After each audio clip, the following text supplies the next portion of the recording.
Okay, VR chat source. Oh, let's make sure the desktop audio is at a decent volume.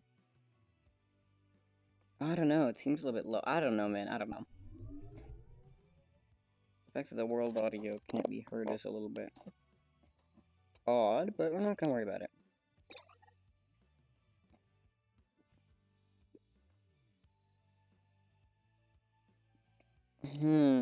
Really not many people are on tonight. Wow.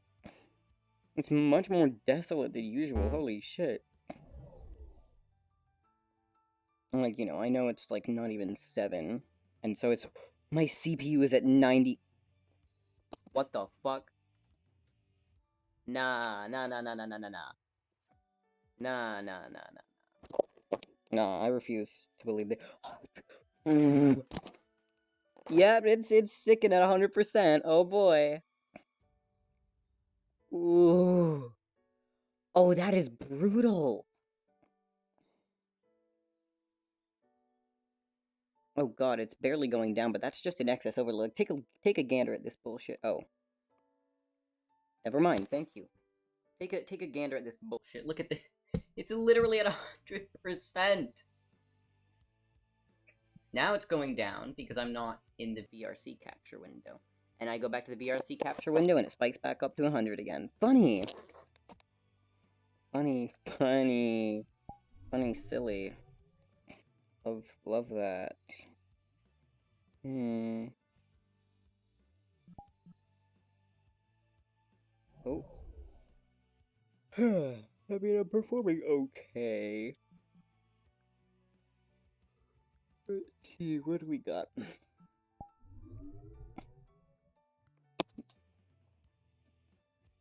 Lofts. I remember this guy. What else? Hmm. Pub lobbies might be the strat once again. I'm also gonna go on to online for a moment. And let's see.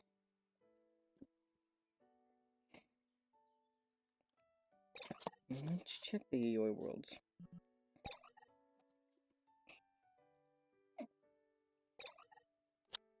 Rusted Train 6 private. Let's go to a pub lobby of Rusted Train and chill for a minute, see if we can get anyone to join. We'll see, we'll see. We'll see what happens.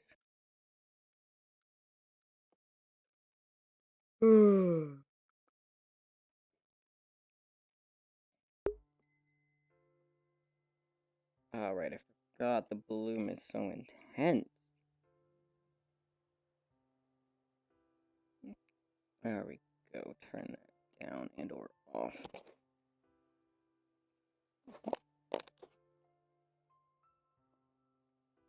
Let's see if we turn it up just a little. How does that look? Actually, that looks pretty decent. That level of bloom is acceptable. Very acceptable. Man, I haven't seen Horizon on in a couple days. I wonder what happened. I mean, probably just has stuff to do, but Death's Online in Suburban Lake House.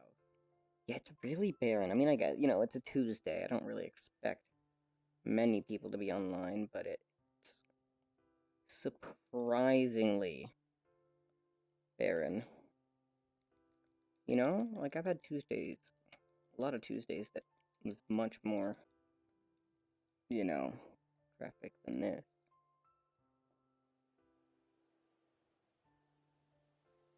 I saw someone check those towers don't have colliders, but they might. Let's check again. Whoa. So there's wind over here. You can hear like wind noises. Interesting.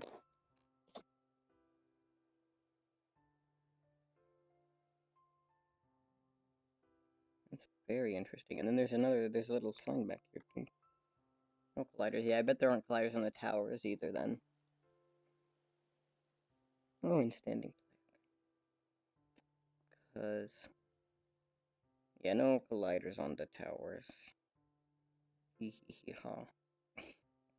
It looks like that shot in the movie was just, staged with Play Space Mover then, I guess. Hey, Fizz! There he is, Big Brain. How you doing? It's nice to see you again. Oh yeah, and that one's outside of the map. Whee! Yeah, we'll just go back to the main area. Back to the train roof. All good. How about you? I'm doing okay, doing okay. As the title indicates, I've only got a couple more days until the stupid camping trip, which means I'll have to, won't be streaming, won't be online at all. But it's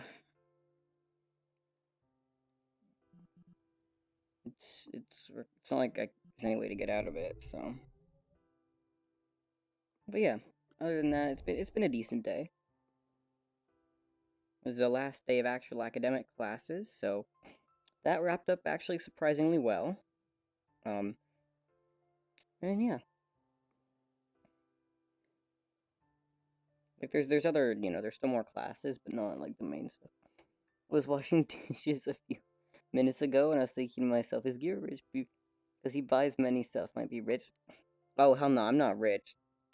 I just, the thing about me buying stuff is that, the reason I talk about buying stuff a lot is that this is, like, money I've made by, like, doing things or doing this or that, or, like, Christmas or birthday money that I spend on stupidly cheap things. When I talk about, like, oh, I got a laptop, I got this, I got that.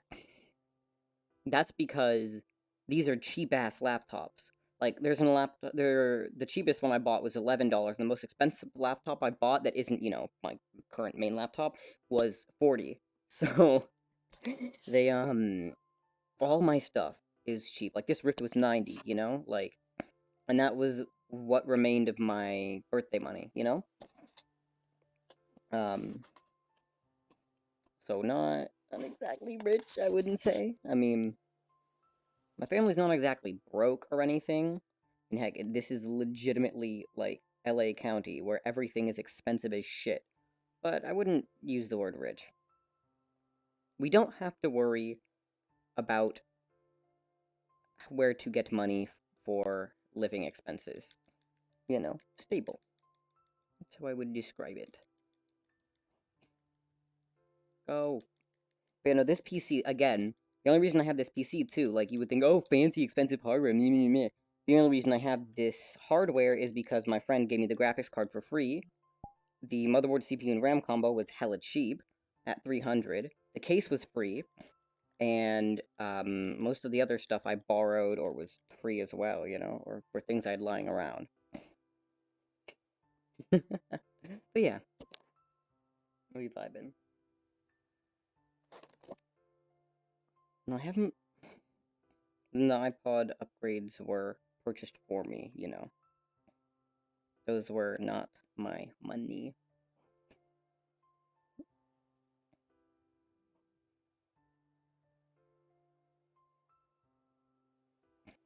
But yeah. Hey, Spartan!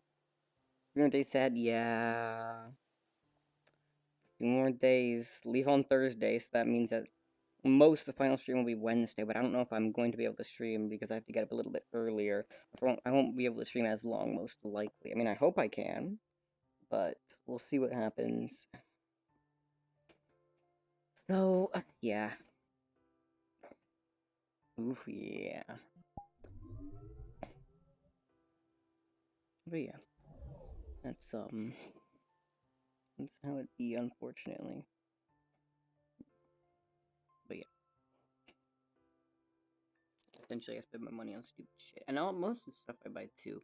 This is why I'm a big, like, proponent of used shit, because used shit is epic. Like, almost all of my setup is used. In fact, there's only one new component in my PC, and that's my SSD. Because I wasn't gonna buy a used SSD. Like, that's not the play. My hard drive's used, though. But yeah. The only thing that's not used in my entire computer is the SSD, because, budget.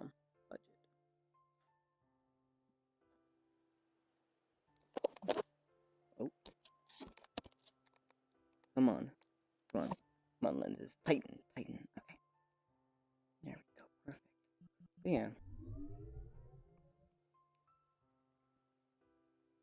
Hey, Spartan, you plan to get on VR chat tonight? Or is tonight a stream night?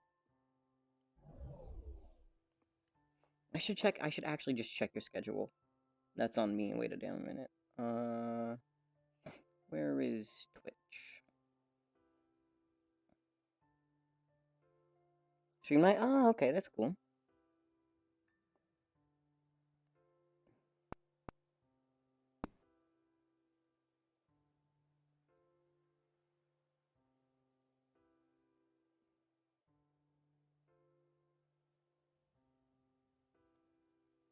Monday through Friday? Oh, right. My bad.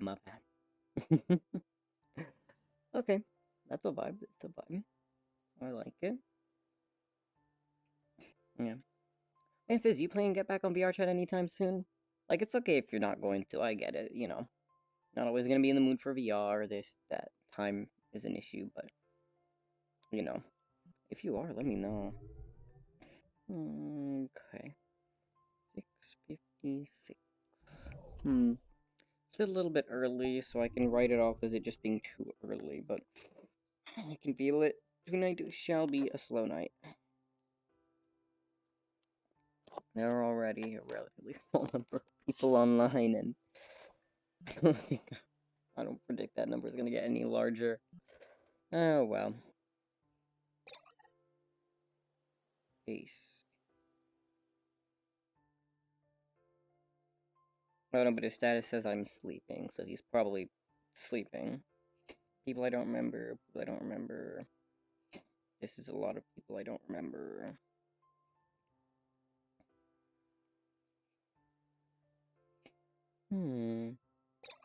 That's on... Oh, that's a large world, and it's Friends Plus, so...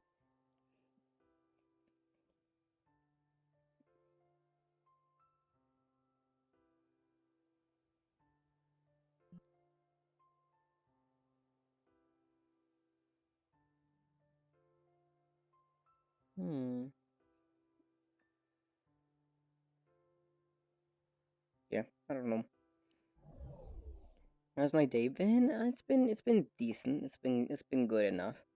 Nothing bad happened. Nothing terrible happened. And I said this a little bit earlier, but was the final day of academic classes, and so we're doing pretty good there.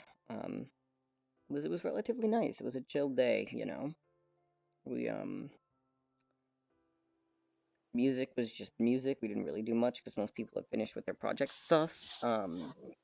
Then what was it? Spanish, we just watched some films.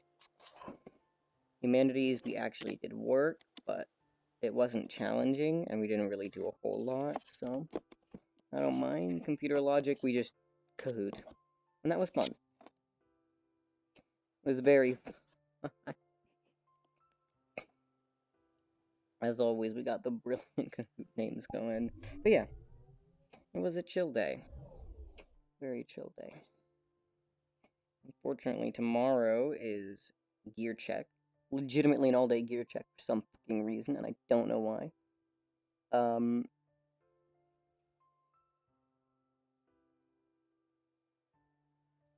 But yeah.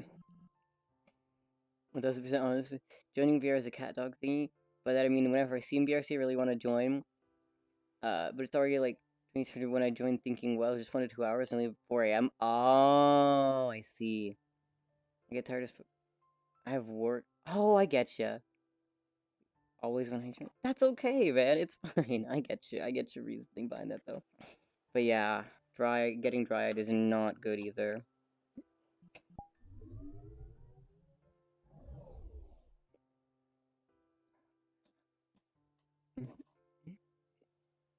I mean... Not sure. I don't know. This is not ideal? Yeah, true. I'm free, like, earlier in the day on weekends, but I'm not sure how that would work. This summer is gonna be much better for scheduling stuff. I'll be free so much more frequently. Hopefully. I'm looking at summer job opportunities. I'm just inquiring about some stuff today. But to move to the USA? Oh no, no. I don't know about that. Brazil is dead. It's not like we're doing so much better over here. Have you seen the fucking everything? Have you seen everything that's going on? Have you seen the amount of bullshit that we're spewing right now? Like,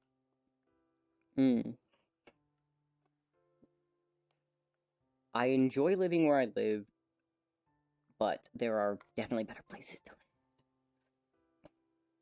US is nice, but especially here, like the fucking cost of living is pain. It's pure pain. Elon Musk bought Twitter, America be great. Right. That's how it works, yeah. Elon Musk bought Twitter, so America will be great again.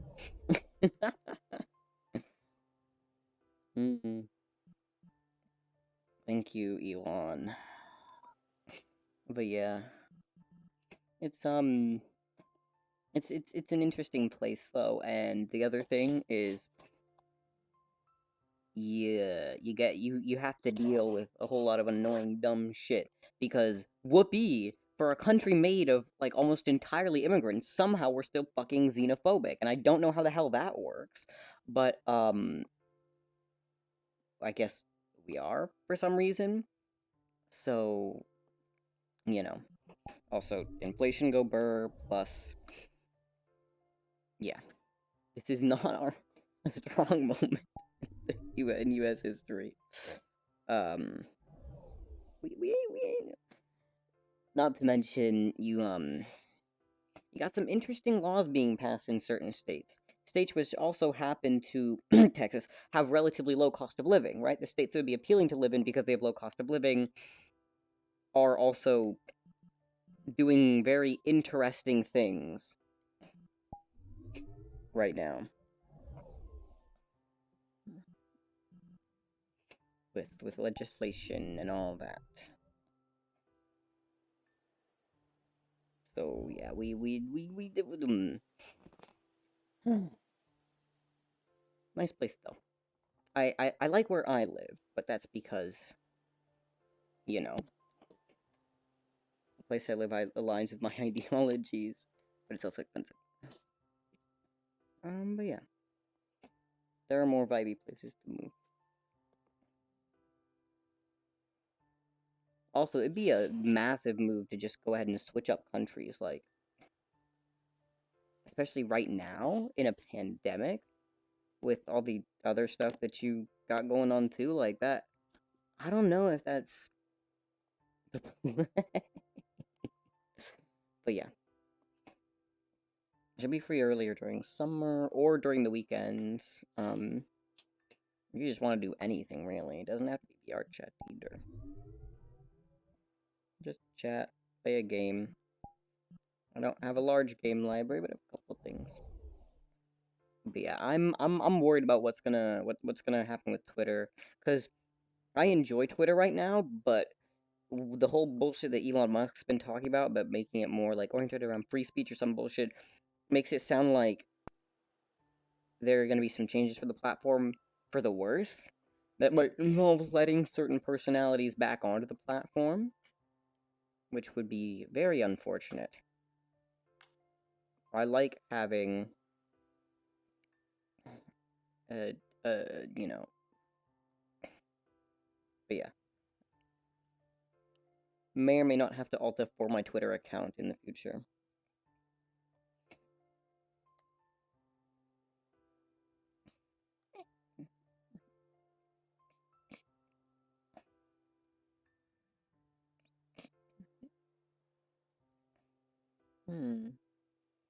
The extreme antibody reaction for those who fear free speech says it all. Ah, yes. Thank you, Elon. Thank you, Elon. The extreme antibody reactions from those who fear free speech. There's a difference between free speech and harassment, and there's also a difference between, yeah, yeah. Platforms must have moderation, and if Twitter just you know, goes out on their free speech bullshit, then it's just gonna end up a, yeah, massive amounts of spam and misinformation, disinformation, and also just large amounts of toxicity. Twitter's already relatively toxic, but I could see it getting even more toxic if the rules around moderation were relaxed even more.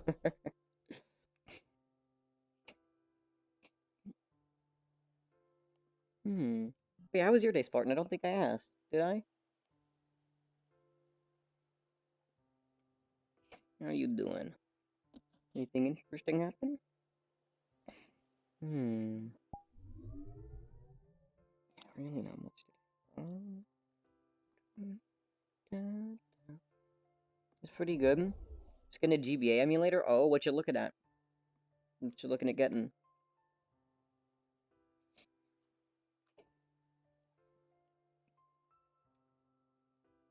MGBA? Yeah, MGBA is pretty vibey. MGBA is very nice.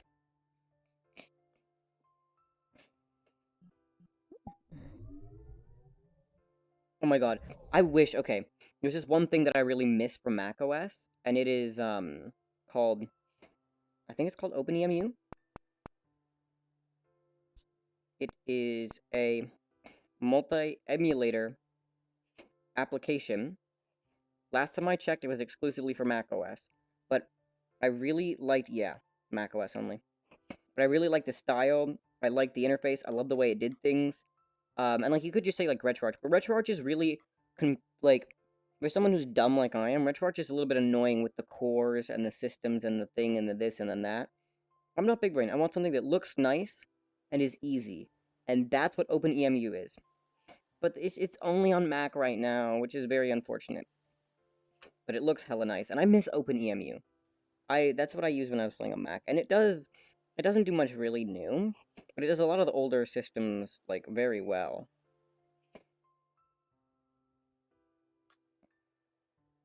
But yeah, don't can no run because Windows. So waiting for the face gasket. Oh no.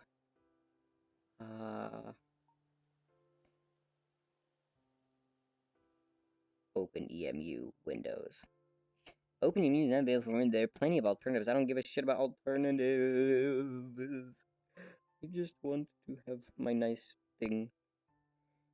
But yeah, we understand what people want to develop for macOS. It's kind of a little bit better than Windows, but like we don't, you know. Getting that RAM pretty soon? Nice, nice, yeah. Honestly, 32 gigs is so much better than 16. Like, you don't think about it that much, because 16 is enough to do almost anything you want, but with 32, I have never had to worry about RAM usage, like, ever. At all. I don't even have to think about it. On my laptop, sometimes I have to, you know, watch my RAM usage, and sometimes it gets really close, but right now, I'm only using like half my memory. A little bit less than that. And even when I open massive amounts of browser tabs, my RAM is fine. Like I got 4 browser tabs open right now. I'm running VR chat, and I'm streaming. Let's see what else I got open in the background. I got HTT. Wait, what is it? What is it called? HT-Track running in the background. I've also got Task Manager up, and my RAM is chilling. So yeah, more RAM is very nice.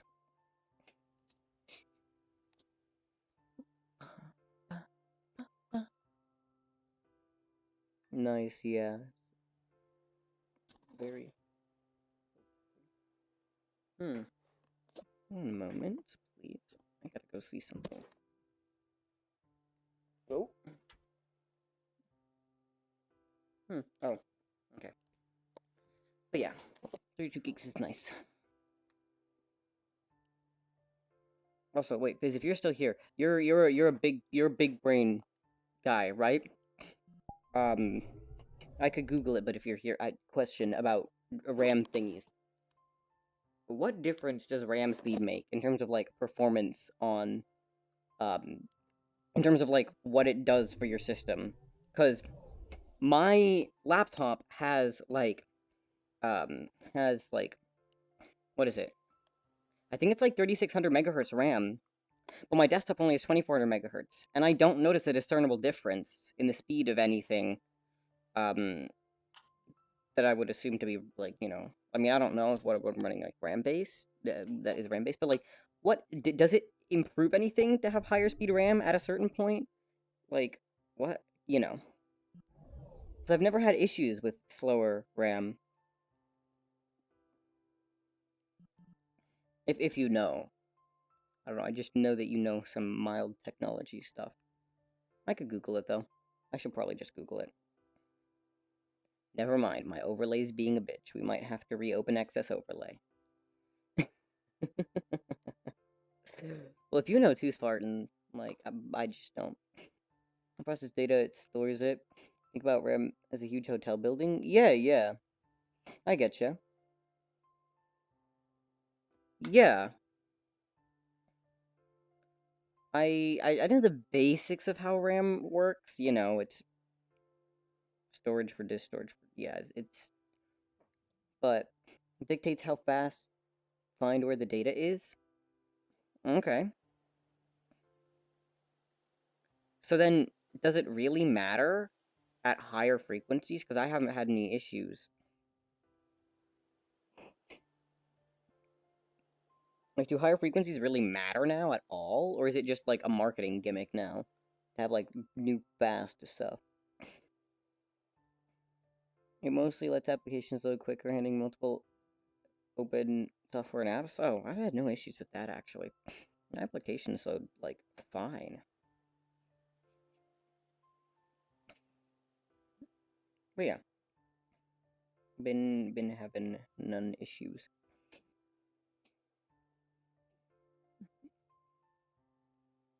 But yeah. I don't know. I actually don't, yeah.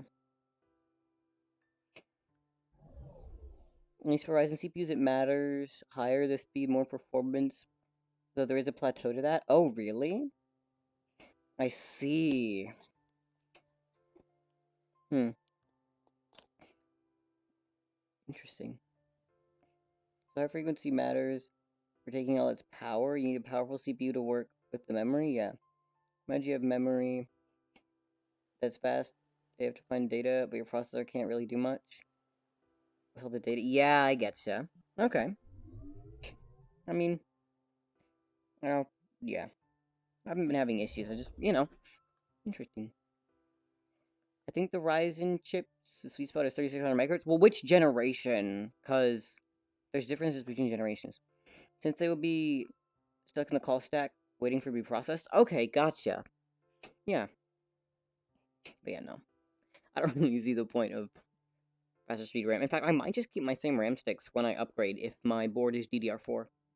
Because I don't see the need for new RAM currently.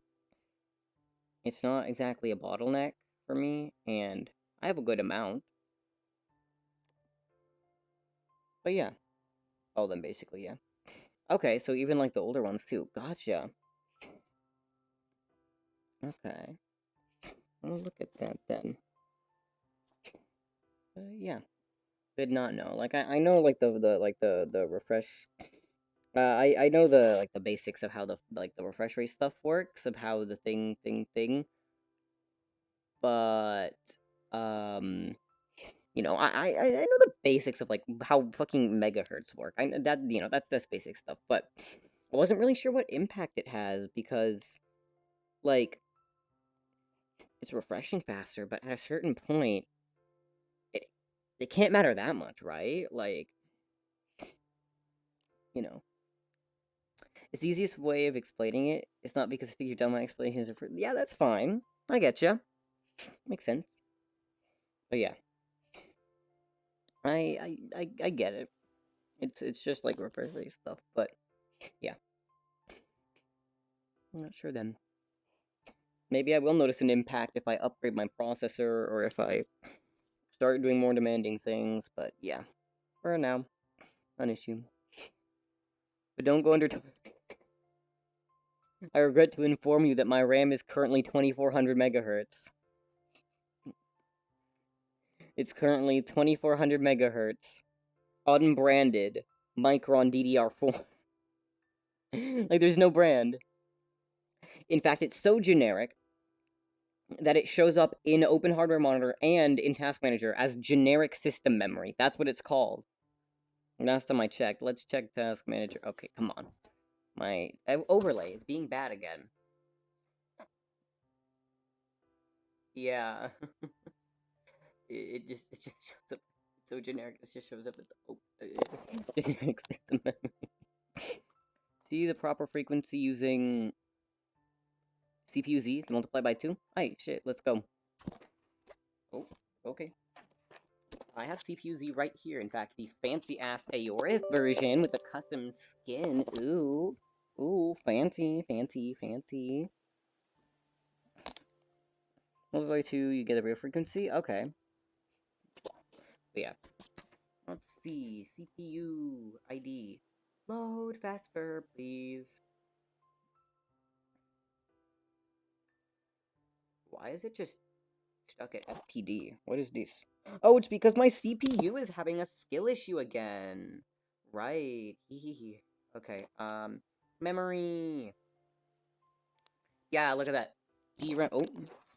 DRAM frequency, and calculator. It's changing a little bit, though. It's, like, changing. Yeah, it changes. 1185, 2. Yeah, there we go. 2370 megahertz.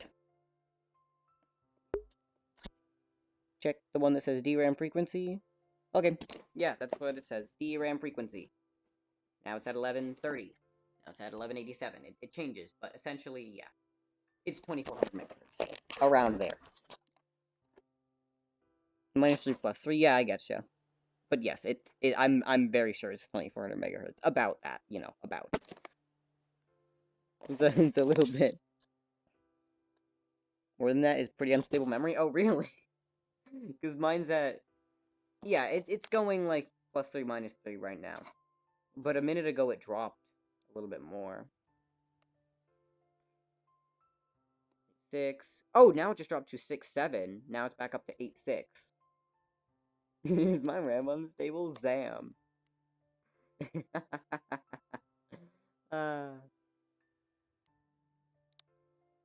But yeah, we're fine. We're fine. But yeah, 2400 megahertz. I'm very, very sure about that. But yeah, it just shows up as... Do I still have it installed? I do still have Speccy installed for some dumb reason. I don't know why when I have, like, other things. But yeah, I know that in Open Hardware Monitor it shows up as generic system memory. Let's see what it shows up as in Speccy. Yeah, there we go. In Speccy it shows up as 32 gigabytes dual channel unknown. Type unknown.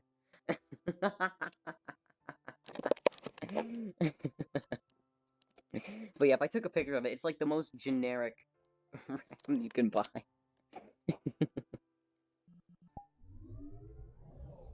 Like, it's not even like fucking, you know, it's not even like crucial word or anything. It's not like, you know, it just looks generic. No, it's just Micron. It's just Micron. Which is fine. Like, I don't need the fancy, flashy RGB RAM. If it works, it works. And it was cheap. So, I don't mind too much. Why is XS Overlay still having issues? That's not very nice, XS Overlay. I don't find it funny when you have issues. But yeah.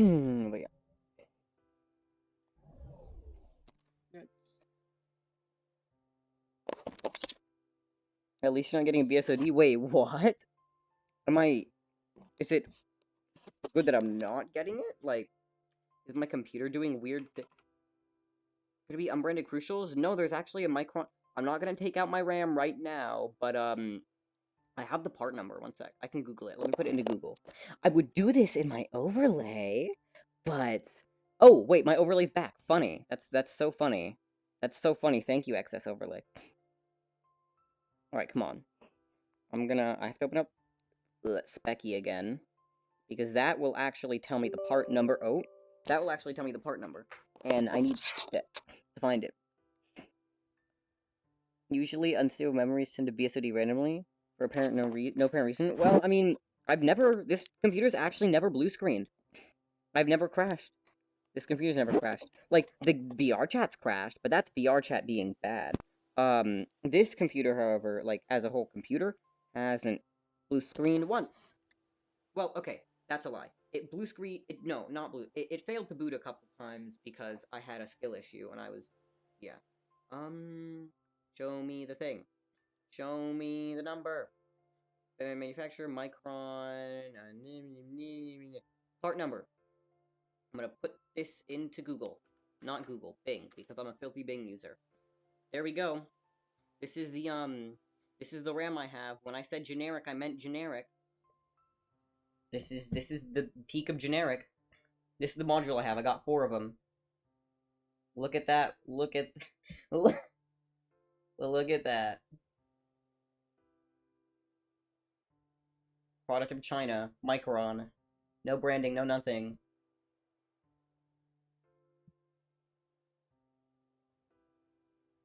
Oh wait, no, this might be it. Wait. 2G, 3B1, 8. CPU's Z would show the manufacturer of the microchip, I guess. It does? I didn't see it. Wait, CPU Z. Come on. CPU Z. Go! Load. SPD, I do not care. Go! Faster! Speed! Speed. Speed. Speed.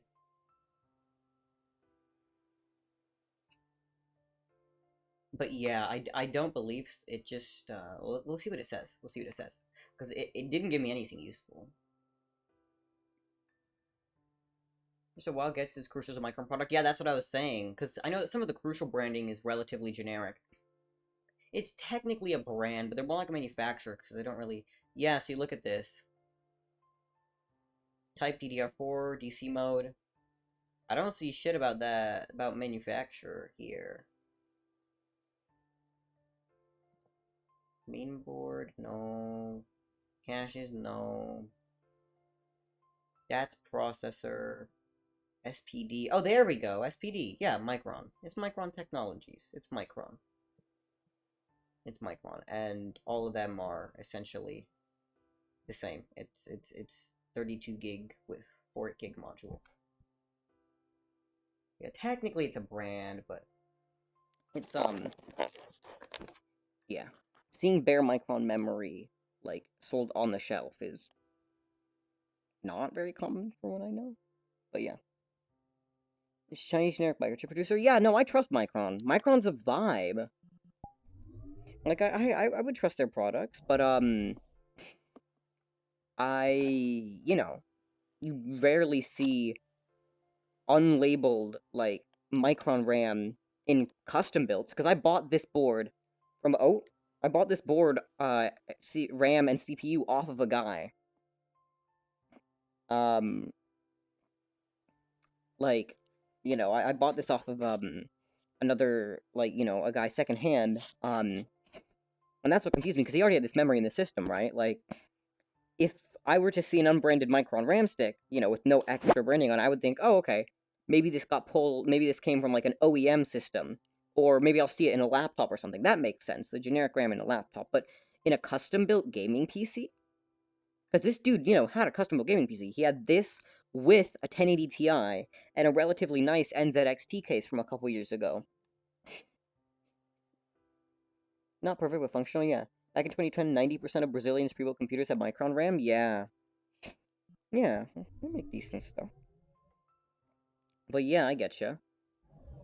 My experience, a lot of the pre-builts I have, in a lot of the pre-built laptops I have seem to have SK Hynix, or Hynix, memory. And then, a lot of the desktops have weird-ass, like, it's the OEM brand that's on there. Like, I've seen HP branded RAM sticks. I've seen Dell branded RAM sticks. It's really weird.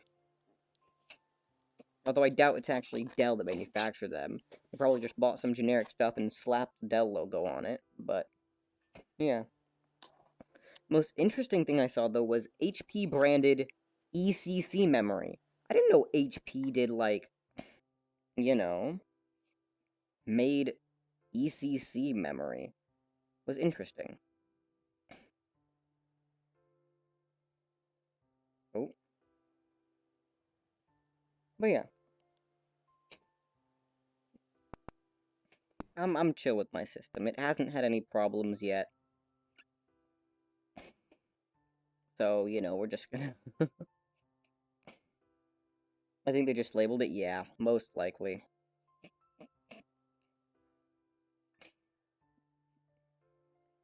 Oh, for the HP RAM? Probably the same rebranding generic. Actually, here's the interesting thing, though. They did more than just, like, a single... I mean, they probably didn't manufacture, but I'll take a stick... I'll get it. I'll go get a stick of it right now, actually. I have... It's really interesting. It's more quality than I would expect from HP. I'll go get some right now. I'll be back in one moment, because it's mildly cool.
Ah, actually, surprisingly...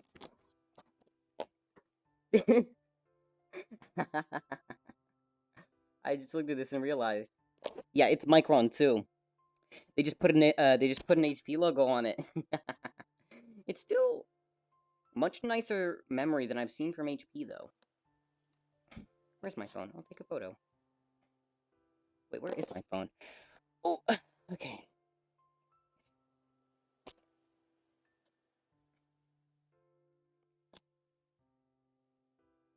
And I was surprised because, again, this was in a custom-built server that someone had made.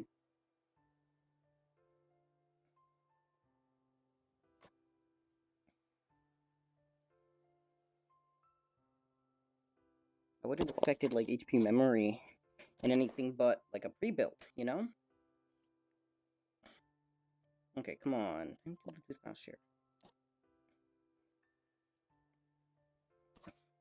Share. Bluetooth. I'll have to go put that back later. Make sure I don't forget. But yeah. It is indeed interesting. For most most actual chips are made by the same few companies, and then they're just, like, rebadged by other people and sold.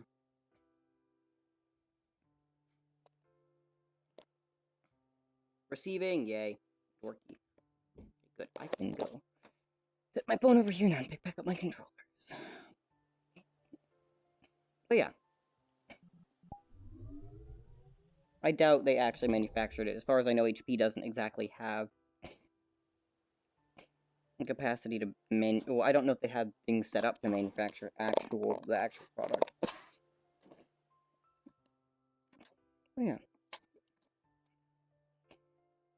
I mean, it's interesting. Most of the systems I have are pre-built, so I can only really look at pre-built stuff, but... Downloads. Finish.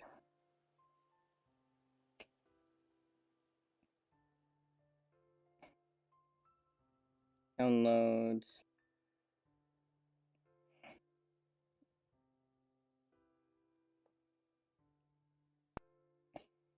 Yeah, okay. Probably enhanced manufacturers decades ago, probably. Ah, here we go. Yeah, it's really just rebadged Chrono RAM though. They just stuck an HP sticker on it. I thought it was different, but I guess I'm misremembering. Hey, come on. Come on, go. I swear to God, go back. Open. Okay. HP. It's HP RAM. It's HP ECC RAM actually. It's also PC2 speeds, so not exactly new or fast or anything, but yeah, that's about it. Or then I have like just the generic bullshit, But yeah.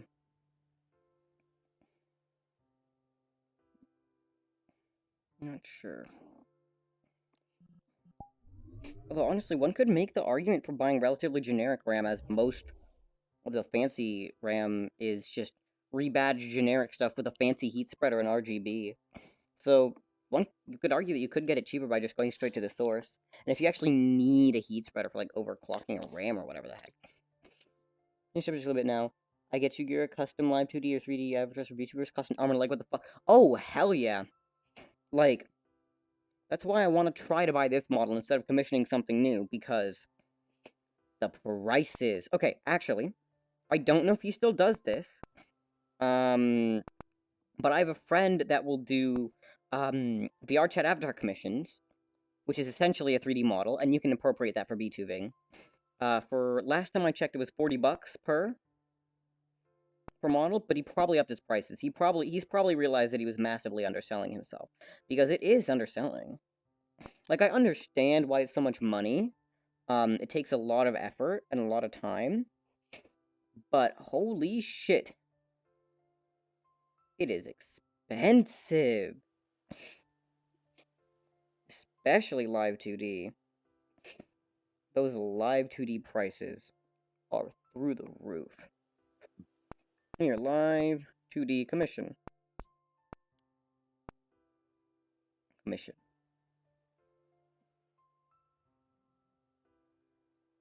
Let's go to this website. Let's see the prices. No, I want the prices. Okay, pricing. Art plus rigging. 900. Oh, no, that's one of the fancy ones. 900 euro. That's euros, though. This is America. Speak dollar. That's exactly the same one. But yeah, they're expensive. And yeah. It's too much money.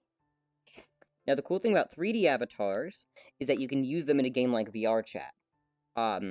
Now, I would argue that live 2D VTubers take a little bit less computer resources, and they look a lot better in some situations. And they can be a lot less scuffed, in some situations, right? I love the look of live 2D VTubers, but they're much more expensive in a lot of cases, and you get more value out of a 3D model if you do things like VR Chat, because you can put your 3D model into VR Chat. You can put your VTuber model into VR Chat, and you can put it into a couple other games as well. You dabble in fucking like Neos or some bullshit, or Chill Out or whatever. I don't know. And I know illustrators deserve respect, but if illustrators that work for gaming studios development such as or any other game has tons of characters, they would all be rich. Wait. I know illustrators deserve respect, but if illustrators that work for studios for gaming development, such as Dota 2, League of Legends, or another game, has a ton of characters, they would all be rich. Illustrators for VTubers overprice their work a little bit. They do, but it depends on what you're getting. It depends on if you're buying the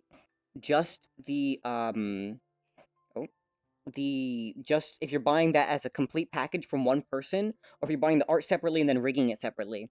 Because if you're buying it just from one person, the price makes sense, because you have to draw it, but you also have to draw all the different pieces separately, and then you have to map all the things to all the different spots in the software. So some places are more overpriced than others. If you just look on Google, straight through Google, you're gonna get the people that charge a lot, because they're the people that have their own websites, right? They're the people that have their own fancy shit. But if you look on other places, Like, perhaps, like, you know, if you look for people with commissions open on Twitter, or if you look for people on Etsy or something, I don't know if you know, you can get a little bit better pricing, in my experience. I mean, it's not like I've actually commissioned one, I've just looked around at them. But yeah. Same for gaming characters, same approach is needed, illustrating and rigging, yeah.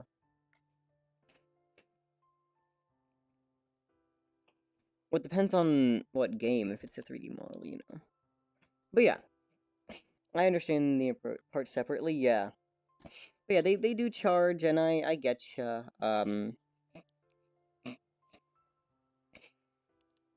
It's expensive. Now, again, it's a price that is, you know, 3 models easier than 2D ones. It is indeed. They are. That's the thing. The other thing that this is a little bit easier about 3D models is a lot of the time, you can get components that already exist. You can get free components that are free to use and already exist, and then you can use them and not have to create your own assets, or not have to create your own textures for certain things. Like this model, I'm very sure that a handful of these components, if not a majority of them, were not made by this avatar creator. They were probably purchased or obtained for free via, like, Booth or some shit, and then they were probably put together in Blender and Unity and uploaded, right? That's most likely what happened, because it's a lot of work to create something from scratch. Unity is time-consuming, indeed. Indeed. But yeah. The prices make sense, but they're a bit too high, and I can't justify spending that much on that, right? Like, I could justify spending a bit of money on this avatar, because it's already built, I already know I like it, I already know I use it a lot. I'm already using it in VR chat, and if I can use it on my own for VTubing, then that's great.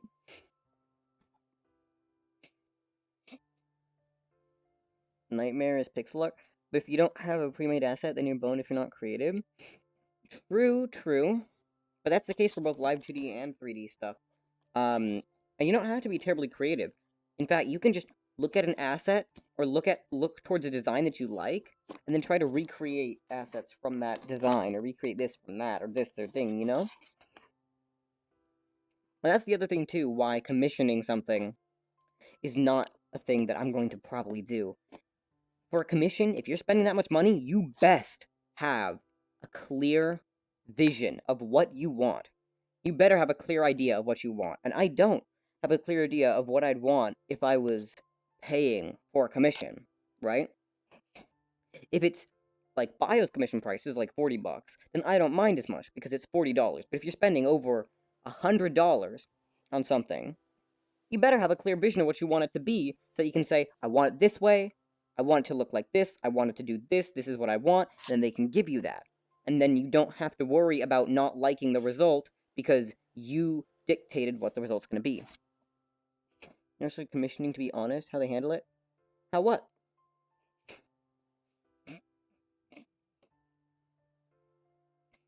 In terms of what?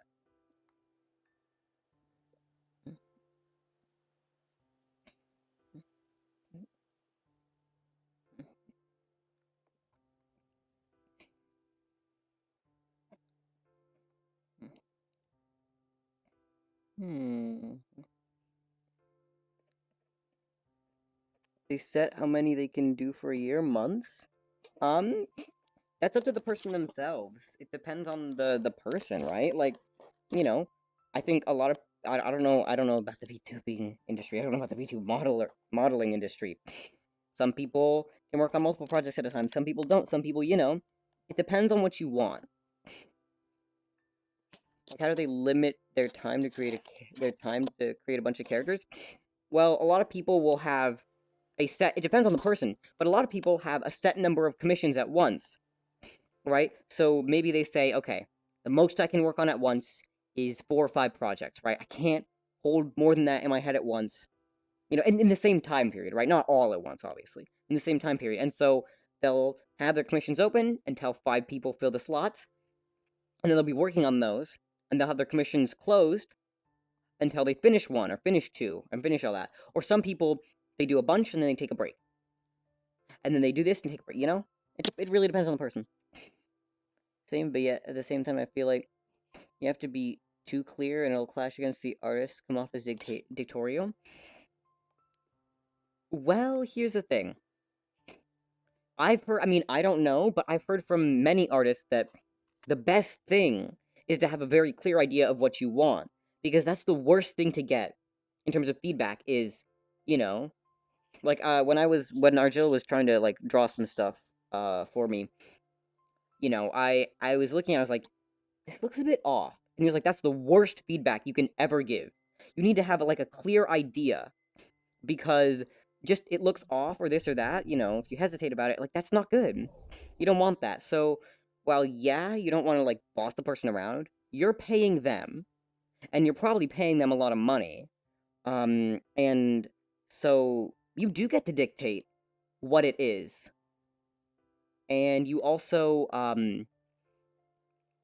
you're paying a lot of money. You should get what your money's worth. And yeah, clear idea is good. Can help my English is crap today, or is Gear struggling to read? Um, a little bit of both. So because Oculus Rift, the text is small, and so I have to have my overlay like right here, and I have to look over more in order to see it properly. Like everything is more pixelated because low resolution. Yeah, I feel bad if I end up bossing someone around. Yeah, but you don't have to boss them around too much. You just give them a clear idea. But yeah. And in the end, again, if you're paying high commission prices, you can't come. You gotta make it clear. I get it if you end up not paying that much, right? If you're paying a very cheap price for commission, then that makes sense. Like, don't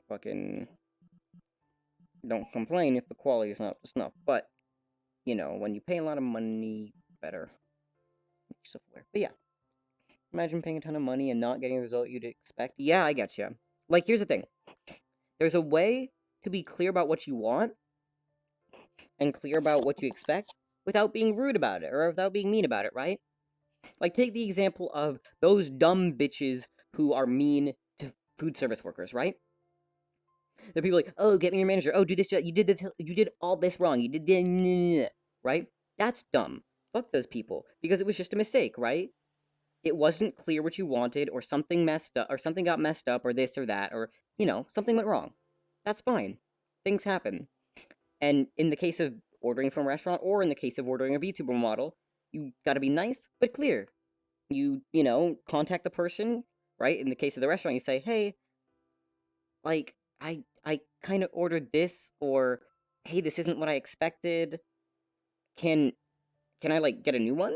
Can we change this? Can I like exchange that? And you say it nicely because they were just trying to do what you wanted. And unintentionally, most likely, I mean, I don't know, maybe they're trying to fuck with you, but unintentionally, they messed it up. And that's fine. You just gotta be kind about it, Have a kind attitude, especially even when commissioning someone. Like, if you don't like the way something's looking or this or that, you just say, hey, could we? And if they're a bitch about it, then you can be a bitch about it. Then you can be more direct. If they're like, no, fuck you, I don't want to do this, then you're like, I'm paying you. Hey, bitch, I'm paying you. Can you please, But, most likely, if you're nice, they'll be nice and they won't mind. And that happens more than it should. True, true. But yeah, you gotta be able to not feel too bad. Like, I get it. When I had Bio make me an avatar, I felt, I wasn't really sure about giving, like, instructions or giving,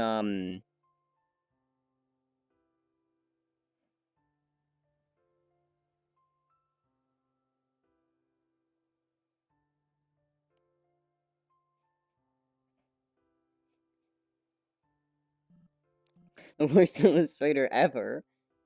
You can't understand what's in my head. All your fault. Zam. Zam. Guess my telekinesis broke. That's not fucking telekinesis, that's telepathy. See, my brain really is broken. Guess my telepathy broke. I don't know, man. I don't know what to tell you. It does that sometimes. If you act like that, uh, when people act like that for many work-related stuff, yeah.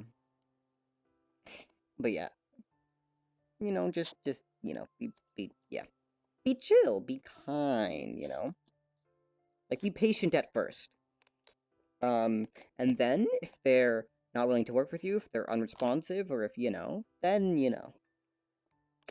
then feel free to, do what you wish. But, like, if you're chill, they'll probably be chill. Yeah, I wouldn't know. I don't do commissions. I haven't, purchased one. Like, I'm not really sure how all this stuff works. This is just what I'm assuming based on experience, in other things and just with people in general. But yeah. Oh, I see something for Rocky on pie? Huh? Confusion. Mild amounts of confusion. Elaborate. What do you mean by that? uh...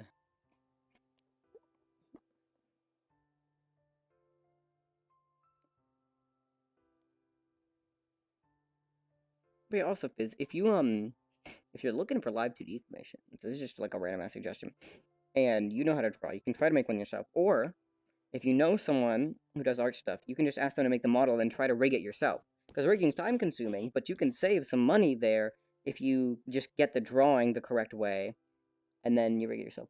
Rocky Linux build? Oh, okay. Gotcha, I haven't... Look at that. It's supposed to be a spiritual fork/successor to CentOS? Oh. Heard about CentOS? Never really used it. Like, I don't know. That's cool.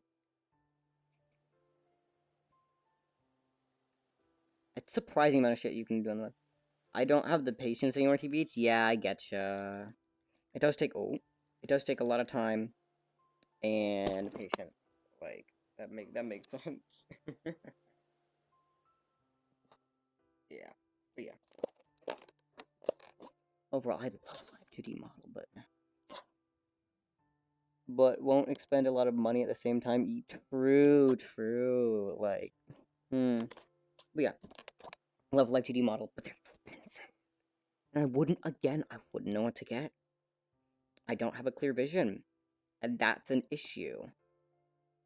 Because if I'm going to be spending on this, right, I want it to be something that's relatively unique. I want to have a good, unique idea.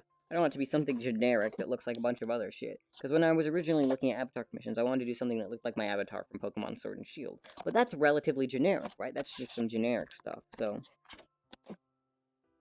Until I have a better idea, I'll just be remaining PNG and see, and maybe try once again at some point to buy this, but I don't know if that's gonna work. CentOS is more of a servery distro, basically RHEL minus Red Hat.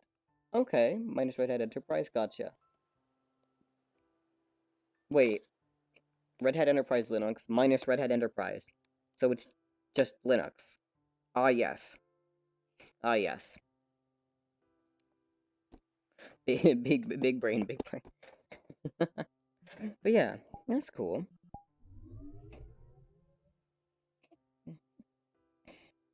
Online working thing. Billion people. Man, I'm watching videos from Veve and Shy Lily. You're a native English speaker. Do they sound real for you? Because Wisdom sounds like she's using some kind of voice changer, at least to me. For Vei and Shy, let me see. Let me check it out right now. I haven't put much thought into it. I'm really shit at detecting when people have voice changers, though. Unless it's like really obvious, so I can't really 100% tell. But hey, let's check it out right now. I haven't detected. I couldn't obviously tell because I watched a couple of Shy Lily clips before, and it doesn't seem like she has a very obvious voice changer. But maybe that's me not actually paying attention and just laughing at haha funny silly VTuber clip. And for Vei, I don't really watch much content from Vei, but let's check.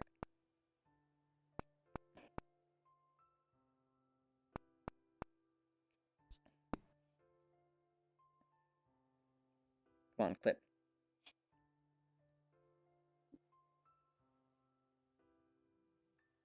Go. Load. Why is it loading slowly? Computer. Computer. Also,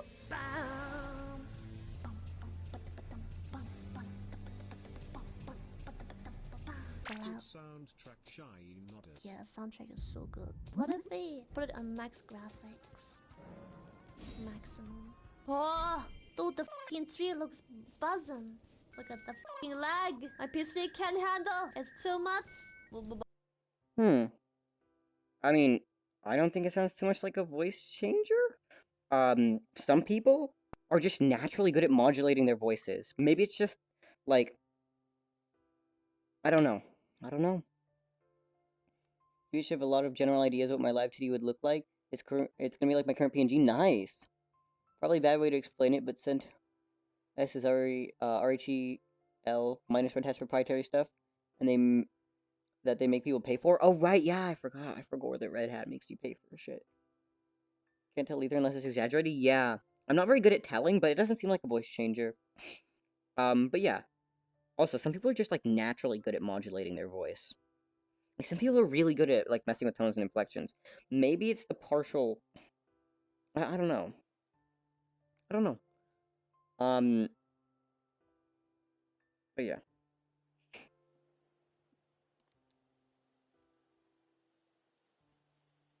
I don't know. In terms of I could look up a clip. Modulating voice is fine, but handling it for 3 hours, 6 hours? Oh, you can... I get you. Some people do put on different personas for stream, though. Like, some people really do be doing that stuff. But yeah, you're right. But I'm not sure. I don't know. I couldn't. I wouldn't be able to tell. I'm not particularly good at that. In terms of vague, let me get a vague clip real quick.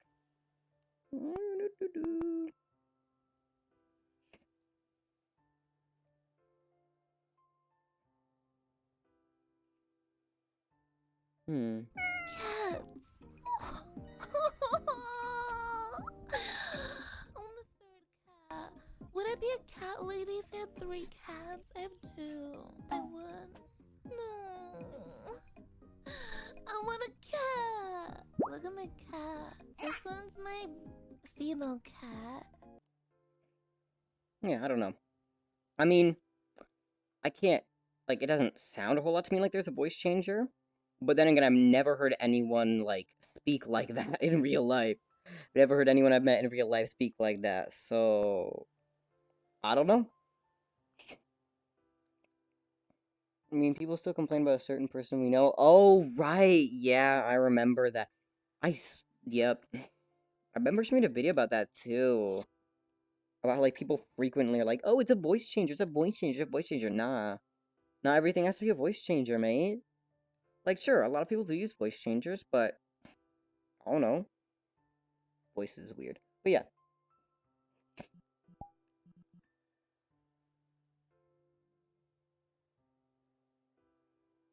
But yeah. What was I gonna say? What was I gonna say? I wouldn't be able to tell. I wouldn't be able to tell if either of them are using voice changers. Doesn't sound like it too much to me. I don't know. Also, some people's voices just change a little bit when they... Because, I mean, I don't know, but to me it sounds like Shy Lily has a little bit of an accent. So, some people's voices just, like, change a little bit when they're speaking a different language. That might be part of it. It might be possible that, you know...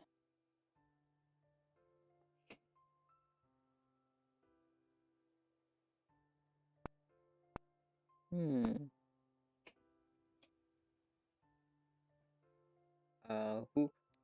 Listen, the fact that you said certain person makes me feel like you don't want me to state the name, but you chill with me stating the name. Mind you, I don't really know her. I just watch some of her videos sometimes.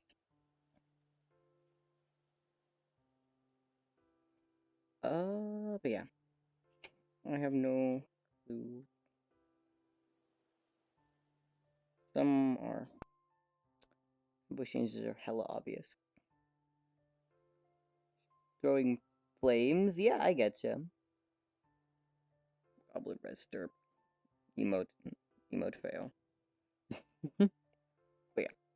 I don't know. I mean, personally, I don't necessarily see especially for people like that, I don't see a large motivation to use a voice changer. Because if you do end up using a voice changer for a while, one day it's gonna, you can't keep it up forever, and one day something's gonna slip, and it's gonna be clear that they've been using a voice changer, and that there's gonna be a whole big thing about it, right? Whereas, like, it's legitimately a female VTuber.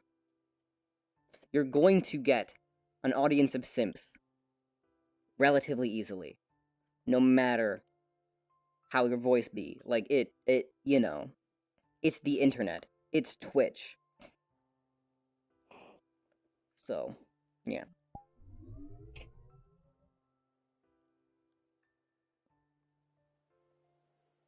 But yeah, who knows? Who knows? Who knows? This world's making me tired. I really don't want to get out of here. Man, no one's online tonight. Wonky.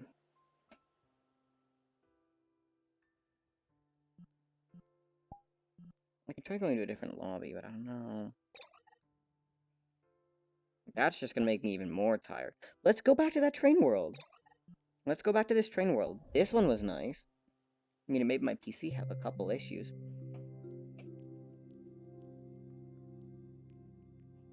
I can relate to that. I'm sad the amount of people who can't behave on chat. Yeah.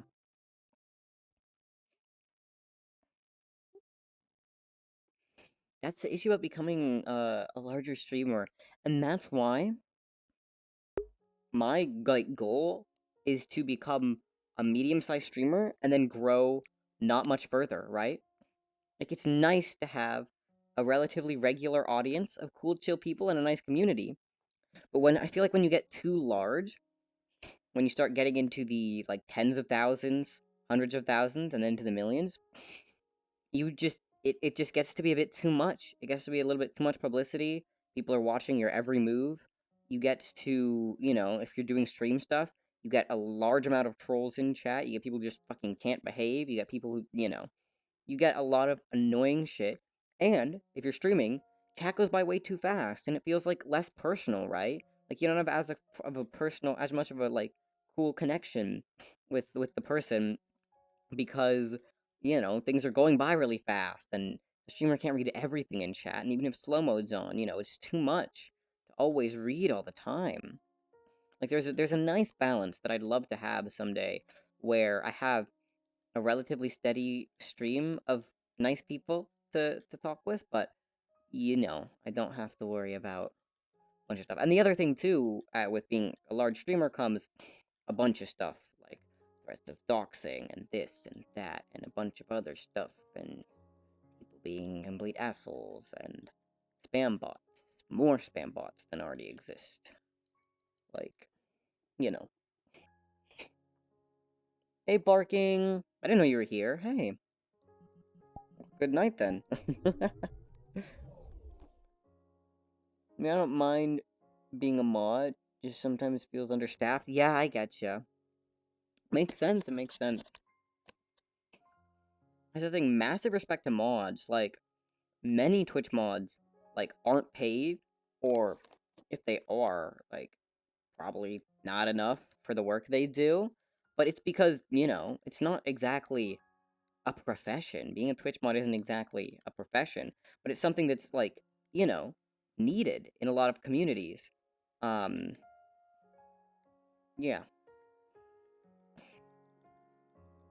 Be cool if there were standards for that.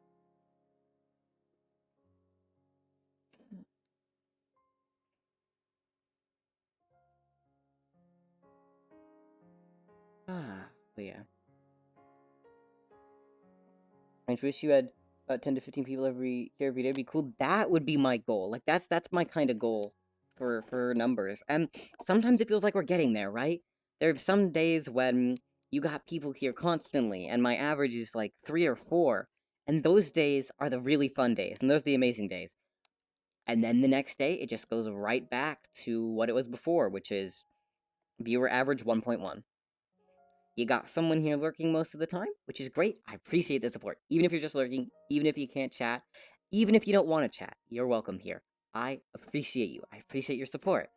But, you know, it gets really dull, and then someone will pop in for a couple minutes and then leave, and that's fine too. You don't have to stay the entire time, but, you know, it gets a bit barren. And that's why I stream VR chat right now.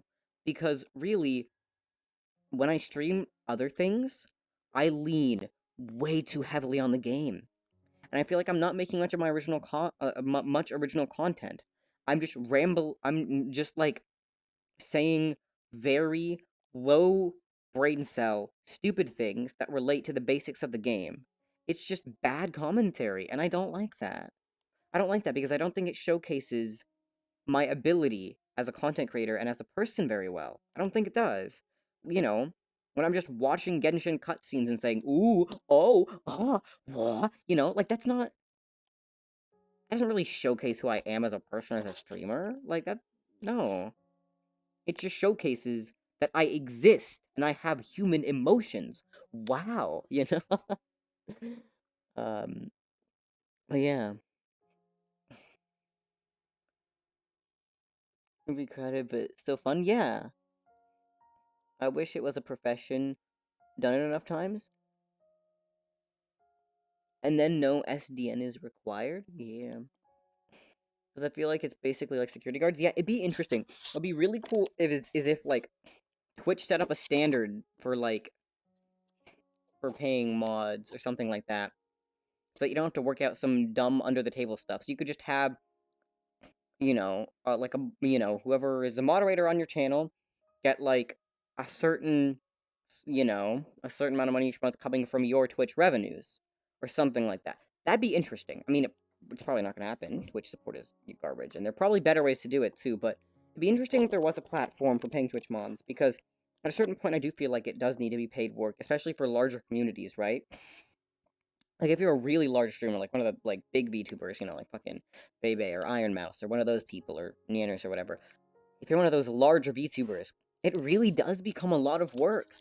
And to continue to be a mod, you have to show up there regularly. You have to be reliable. You have to be on time. There are dedicated hours.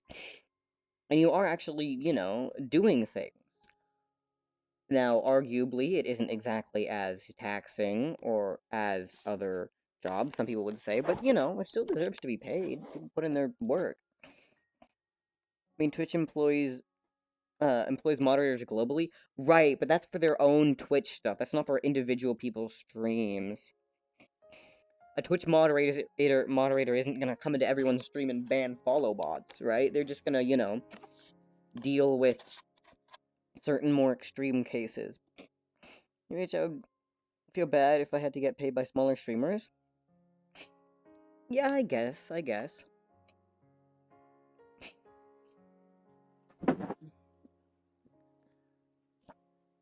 It depends on how small the streamer, right? Like, heck, you know, yeah. Yeah, it depends on how small the streamer. It depends on their income as well. What are they making through streaming? How much money are they making through streaming? How much work are you actually doing? How can you find a balance between that, right? Because if someone makes, like, not much money off of streaming, if they're, you know, if they're making only, like, 10, 20 bucks a month off of streaming, and they want to employ a mod, and they're still relatively small, like, it's very impractical for them to pay to employ a mod, because it's, you know, it's a large portion of their Twitch income that they can't dedicate back into putting towards more cool things for stream, more games for stream, more this for that, right? They're not even making their living off of it. So it's impractical for them to, you know, employ a person. But for streamers who are making, like, and so that, you know, that makes sense. You might mod for them for free, or they can ask for people to mod for them for free, and that's fine. Especially because people that are making that little money probably don't have many issues with people being unfunny. But, for, like, larger content creators, ones that have, like, thousands of viewers, it's a lot of work, and they make a lot of money, and they can definitely afford to give some of that away for a good and reliable mod. Mod should pay the streamer they work for JK. But yeah, no.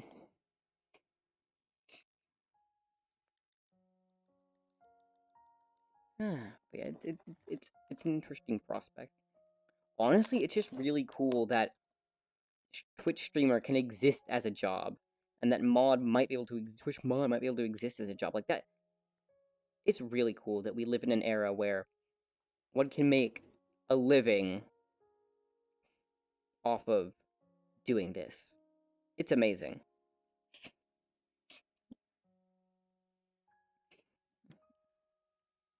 But in some ways, it's not, you know, it's not the best because because anyone can have a channel, anyone can have a thing. There's so many people that, that try and try and try, and then it just gets nowhere, and then, it's unfortunate, but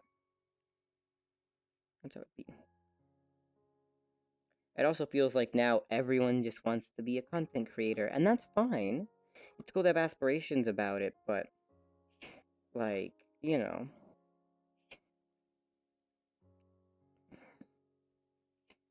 I don't know. I feel like it's a little bit worn out at this point. Which is fine, but a very big streamer should definitely, should pay the most, definitely. Especially to keep that audience with you for a period of time, indeed. Twitch Mobile just crashed. Oh no. Man, there must be... You're sure your phone isn't doing something funky? Because, like, my phone's older than yours. And it's... and I have a bunch of shit installed on it. And my Twitch Mobile, like, never crashes. You sure there ain't something wrong with your phone or with your Twitch app? Like, I've rarely had Twitch Mobile crash.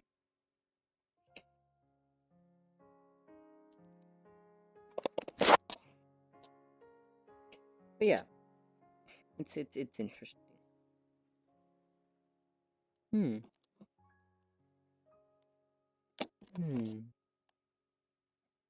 But yeah.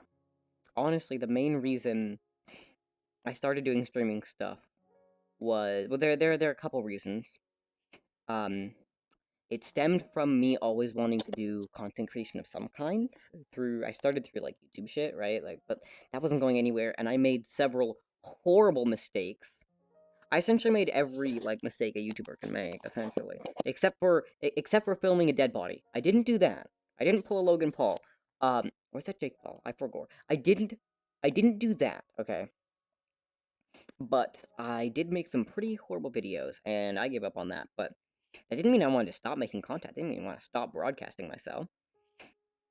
And so Twitch, I went to Twitch, and even before I had my Quest, even before I had my laptop, even before I had this PC, I was trying to stream stuff, so. And that's mainly because I obsessively archive shit, and I feel like if I don't record segments of my life, that I'm gonna forget all about them later, because my memory's ass, mind you. So if I don't record segments of my life, and I don't record all these cool things that are happening, I'm gonna completely forget about them later. And if I've forgotten about them, then what's the point? It's like they've never happened, right? And also, I feel like if I don't have something that documents my life, then it's gonna be like I never existed at all, and I don't want that, because, at least I did something. It's not much, and it's pretty trivial, but I did something, right? This is something that I did every day. This was a portion of my life. This was a cool thing I did. I want to record it. So yeah, as a part of excessively archiving things and wanting to do content creator, I can put those two together. I can obsessively archive my daily experiences while being sometimes mildly entertaining, meeting cool people, and having cool conversations. It's a win-win. Except for my computer, which has skill issues sometimes. Using Twitch Mobile as picture-in-picture while watching TikTok sweeping Tinder. Oh god, I don't know why, but TikTok is so unoptimized from what I've seen. Like, it loads horribly on slow connections, and if I try to do anything if I try to have anything running in the background while running TikTok, my phone gets so warm. Like, it doesn't do that while I'm watching YouTube.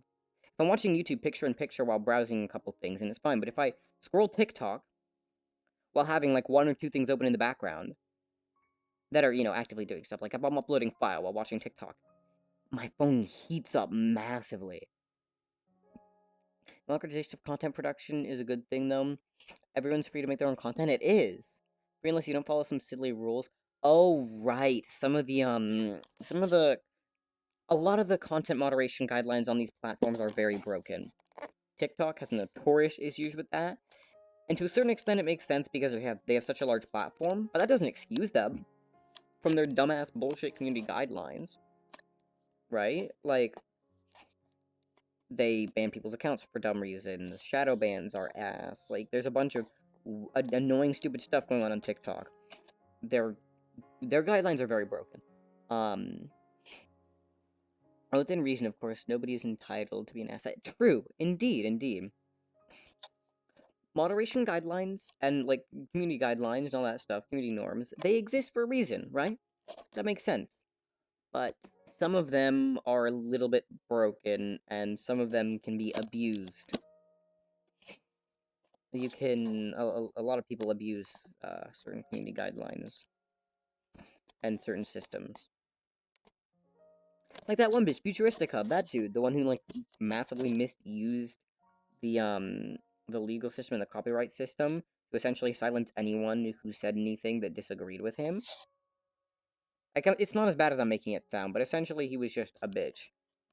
He's guilty of being a bitch. He didn't really do much illegal, he's just scummy. I feel like most community guidelines are very two-faced. True. Most of them are. I mean, it's not like anyone actually reads them, right? Like, there's that one pop-up when you sign for an account that's like, read our guidelines, read our terms of service, and then nobody reads them. It's like nobody, And that's partially because they're so long and convoluted. Like, I feel like on most platforms, you need a simpler set of guidelines and rules, right? You need a thing that says, don't do this. This can get you banned, this won't get you banned, and it's a short thing that's like 1 page at max, right? Something that's short, that only takes like 2 or 3 minutes to read, so people will not just skip it. Because some of the ones we have right now are way too long. Then you can have more detailed stuff later. You can read the short, abridged version, or you can read the long version. Like, it'd be nice. But yeah. A lot of the guidelines are a little bit broken on some platforms.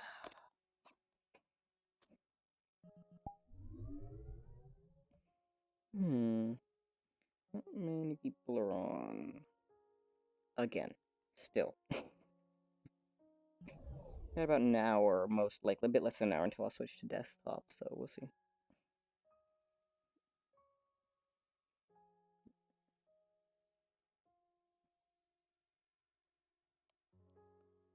But it will just invite rule-breaking riggers to circumvent oversimplified rule sets?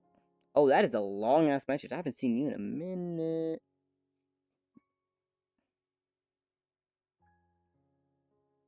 A year's been a while. Stopped streaming because people weren't showing up. And if people... It was either hateful people just scamming bots from Free Prime. Yeah. So I stopped. Don't know when I'm gonna come back. Okay. As soon as we see each other, I just want to stop by, of course. From the beginning until the end, of course, yeah. Thank you. Thanks for stopping back. Thanks for stopping by again. Yeah, that's the issue with streaming. You do get that a lot. But honestly, consistency and not letting it get you down is the one thing I've learned. Again, it can get really depressing, but I streamed Just Dance on Twitch with the camera pointed at the TV with no one in chat for an entire summer. After that, I streamed VR Chat and Genshin with 0 to 1 viewers consistently for months. For ages. Right? It's only now that I'm occasionally starting to get 2, maybe 3 viewers sometimes. So, it takes a while. And those people on Twitch that have affiliate, that have higher viewer counts, that have, like, nice communities, they're in the top, I think it is 5%? They're in the top 5% of Twitch. The rest of us are still down here running the rat race, man. It takes a while. But, have faith.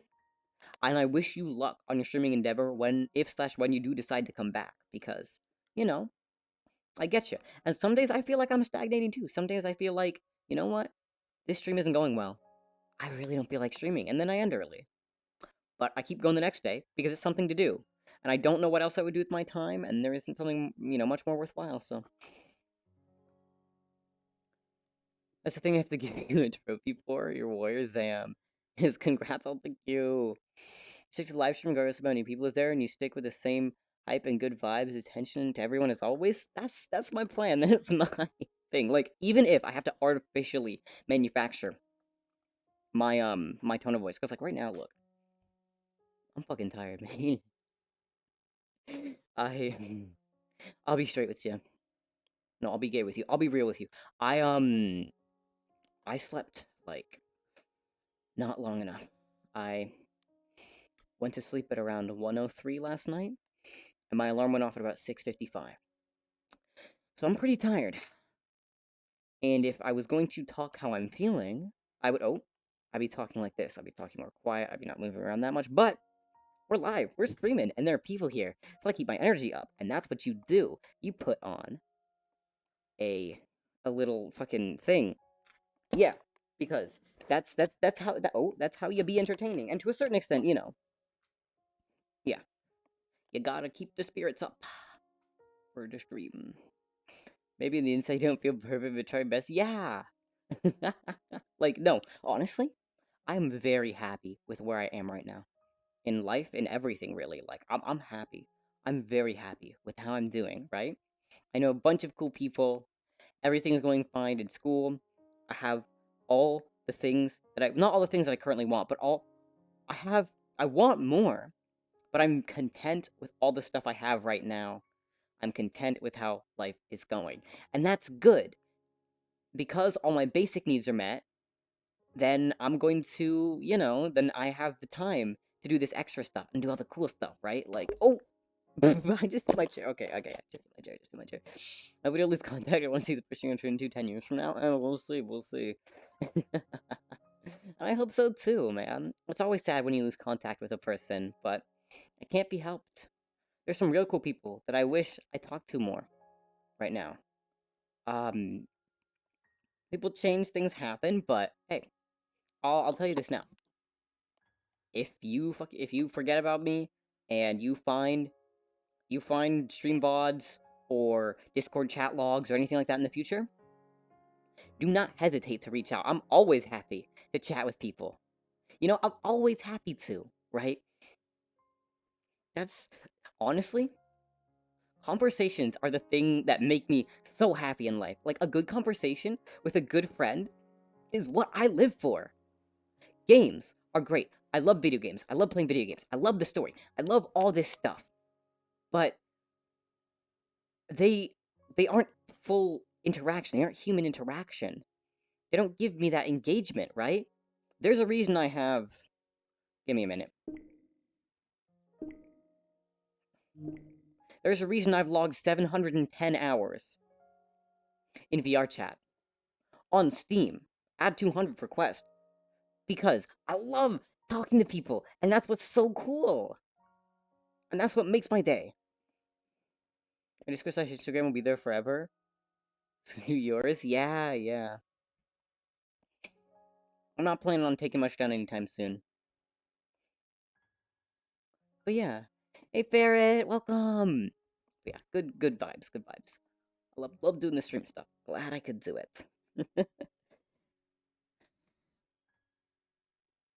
But yeah, I didn't, don't expect to go far. I don't expect to, gain a large ass audience. But hey, if I meet cool... That's why I'm doing this, actually. To meet cool people and to do cool things. A lot of the reason why. Like, that's one of the reasons one of the reasons I started doing, live content creation. Because you get a community. You get people to talk to. Now, I won't lie. I can't say this is all, like, just for my entertainment, just for your entertainment and bullshit. I gotta be honest, right? I'm hoping to make money. Everyone wants to make money doing the thing they love. And I'll be transparent, right? I'd love to get to affiliate.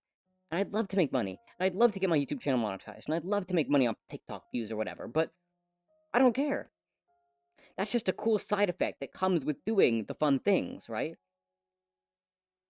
If I could make money doing the fun stuff, that's great. And if I can't, it's still fun. You're gonna hop in between you and Spartan? Of course, of course. Yeah, I mean, I don't mind. Oh, the heart. Sorry for typing long stuff, Jesus. That's okay. That's okay. I don't mind. It is nice to see you again. I haven't seen you in a bit.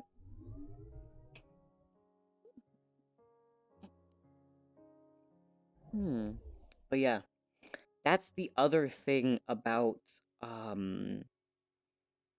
was I gonna say? I completely forgot, and I've had a large lack of sounds. Oh my god.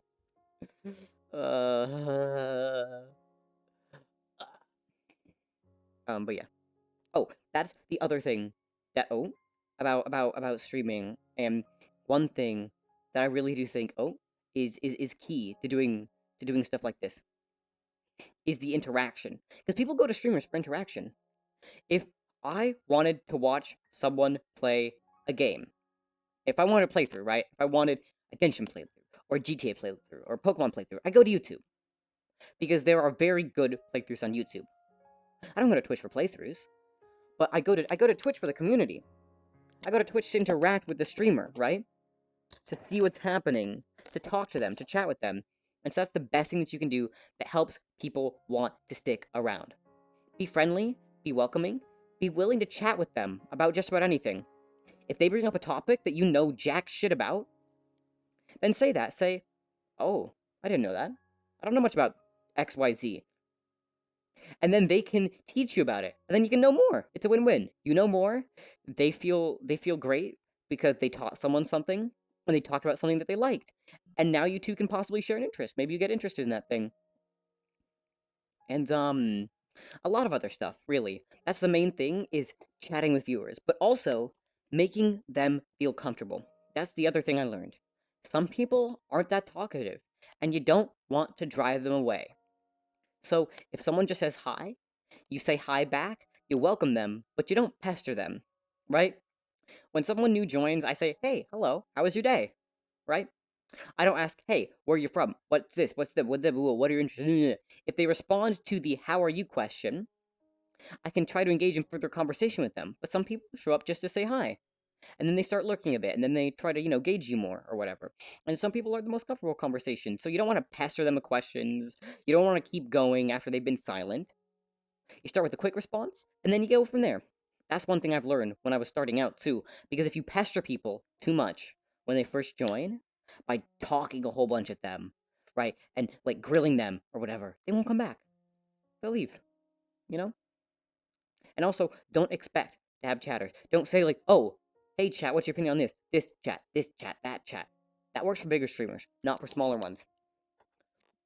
Pretend you can talk to chat a little bit, but pretend like it doesn't exist unless someone's there. That's what I found. You ask me too many questions because I know you, because I've already built up a relationship with you, and I know, like, TBH don't like it. That's fine. I'll just ask you less questions. Thanks for telling me that. Hey, I'm glad when people are open like that. I'll keep that in mind, if I can remember. And if I'm asking you too many questions, remind me. Because I have, like, -6 brain cells. I forget a lot. But yeah. I'm fucking kidding, bitch. I mean, hey, it's challenging to convey emotions over text chat, so I would just be genuine about anything. And if you're kidding, then haha, funny joke. Oh no, I've been pranked. Prank them, John. Like, that's fine, but, you know. Serious until proven joking. But yeah. That's the stress. You know how much I love talking to you? Oh, thanks. But yeah. I enjoy talking to you too. And that's the best thing. But yeah. Are you tired of any conversations or topics we have or will ever have? Yo, thank you. I appreciate it, man. That's that's the other thing I love about this. Is just the meeting cool people. Like, you know, sure, I don't have a lot of viewers, but when you have a lot of viewers, you lose the personal connection. And you lose the meeting cool people, right? Like I could have a nice cool talk with anyone who joins, and then we can meet and do cool things. And because I'm not big and I don't have to worry about large amounts of doxing or trolling or this and that, if someone asks to join me in a game, I can generally still accept that because I don't have issues with trolls, right? If someone asks, hey, can I friend you in VR chat? I let them join me. I let them on my friend request. Because at worst, they crash me once, I unfriend them and block them, right?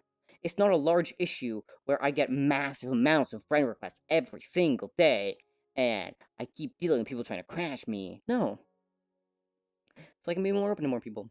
Prank them, John. Indeed. A person to talk to? Oh, thanks. But yeah, I try. That's the one thing also that I much prefer over, about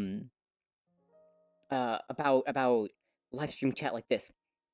Especially with VR, so much more emotion. It's English. Come on, Ray. Come on. You can do this. You can do this. This is your first language. You got this. So much more emotion can be conveyed through voice and body language than over text. Like, I chat via text with some people as well, and it's great, but I feel like it it, it feels like I feel like the people are think when I chat over text, I feel like people think that I'm not really listening to them or I'm bored of their conversations because when I'm in real life and someone's saying like, "Oh, yeah, they're talking about this cool thing that they're really interested in," and I say, "Oh, okay, yeah," like that makes it clear that I'm listening. But over text chat, I either send nothing or I send the same couple phrases like, "Ah, okay, yeah, sure, yes, oh, like a bunch of times, and it makes it feel repetitive because there's no tone. It's not clear that I'm listening. I could just be straight faced, like, ah, okay, yeah, I get it. Yeah, yes. Like I can't convey that very well, and it's sad because I feel like sometimes it makes people feel like I'm not listening to them properly or not taking them properly or I'm bored of the conversation topic when that's never really the case. Like I find almost every topic of conversation, fascinating. It doesn't matter what you're talking about as long as you talk about it in an interesting way. You could literally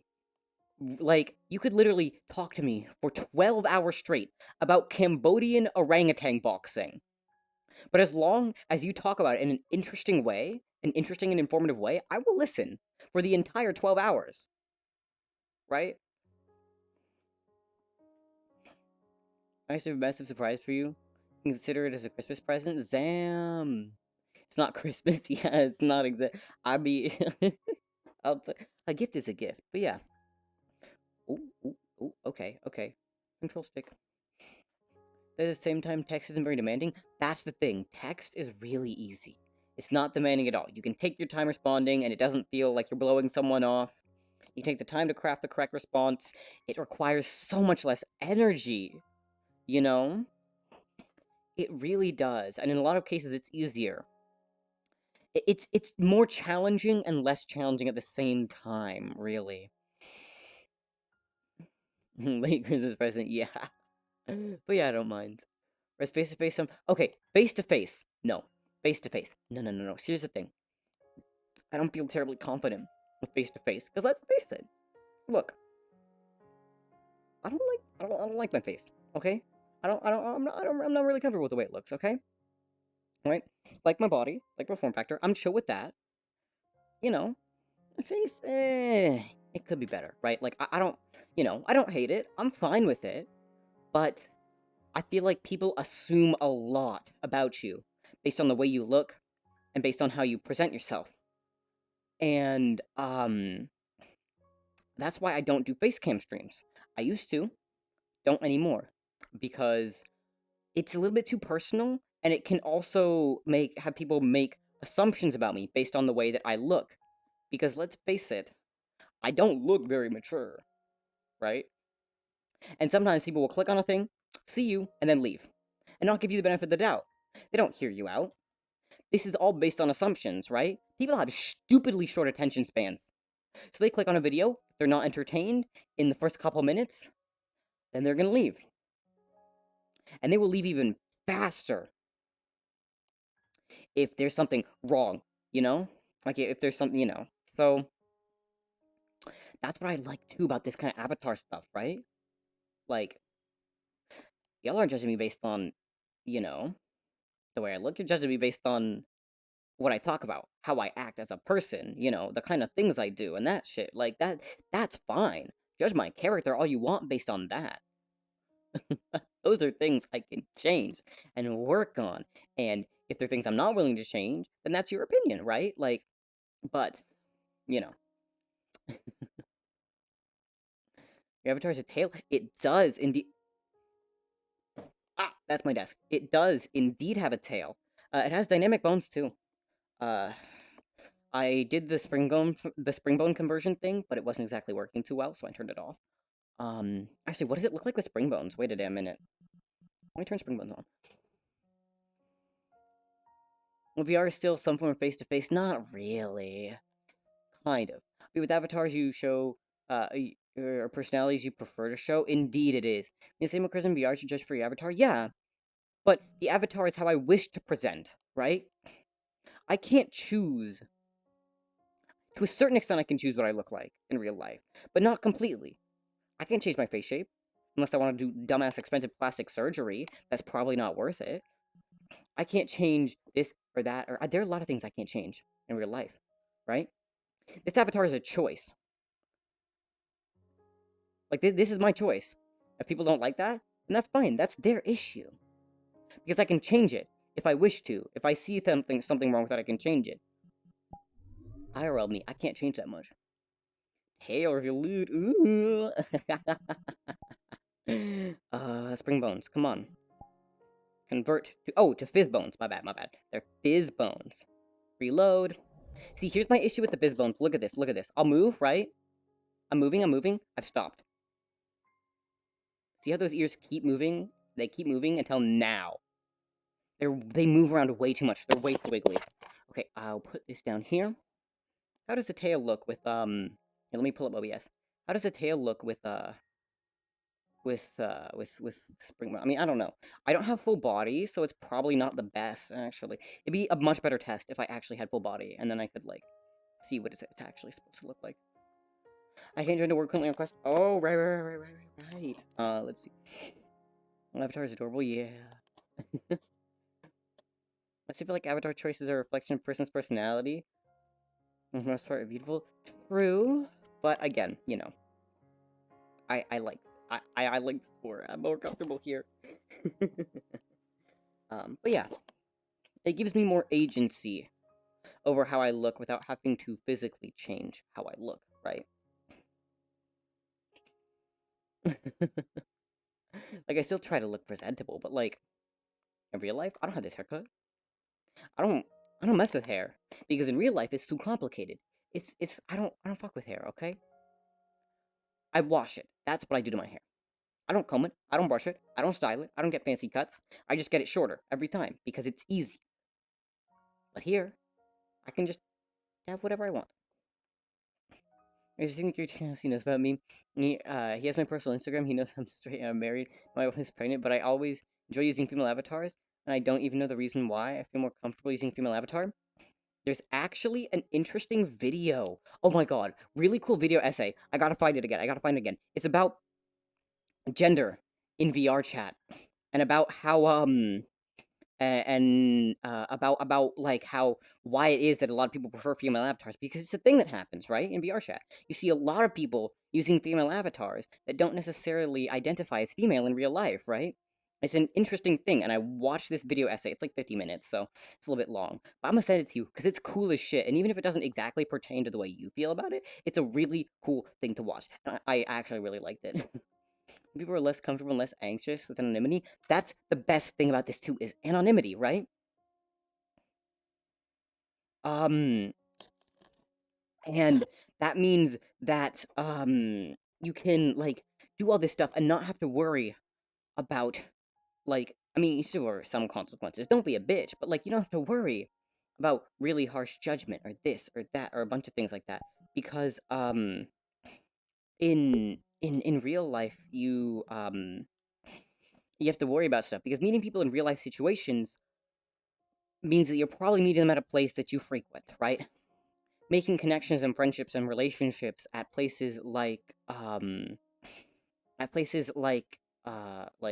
workplaces or schools or things like that. If you have a bad experience there, you can't just get up and leave. You still got to go there every day, right?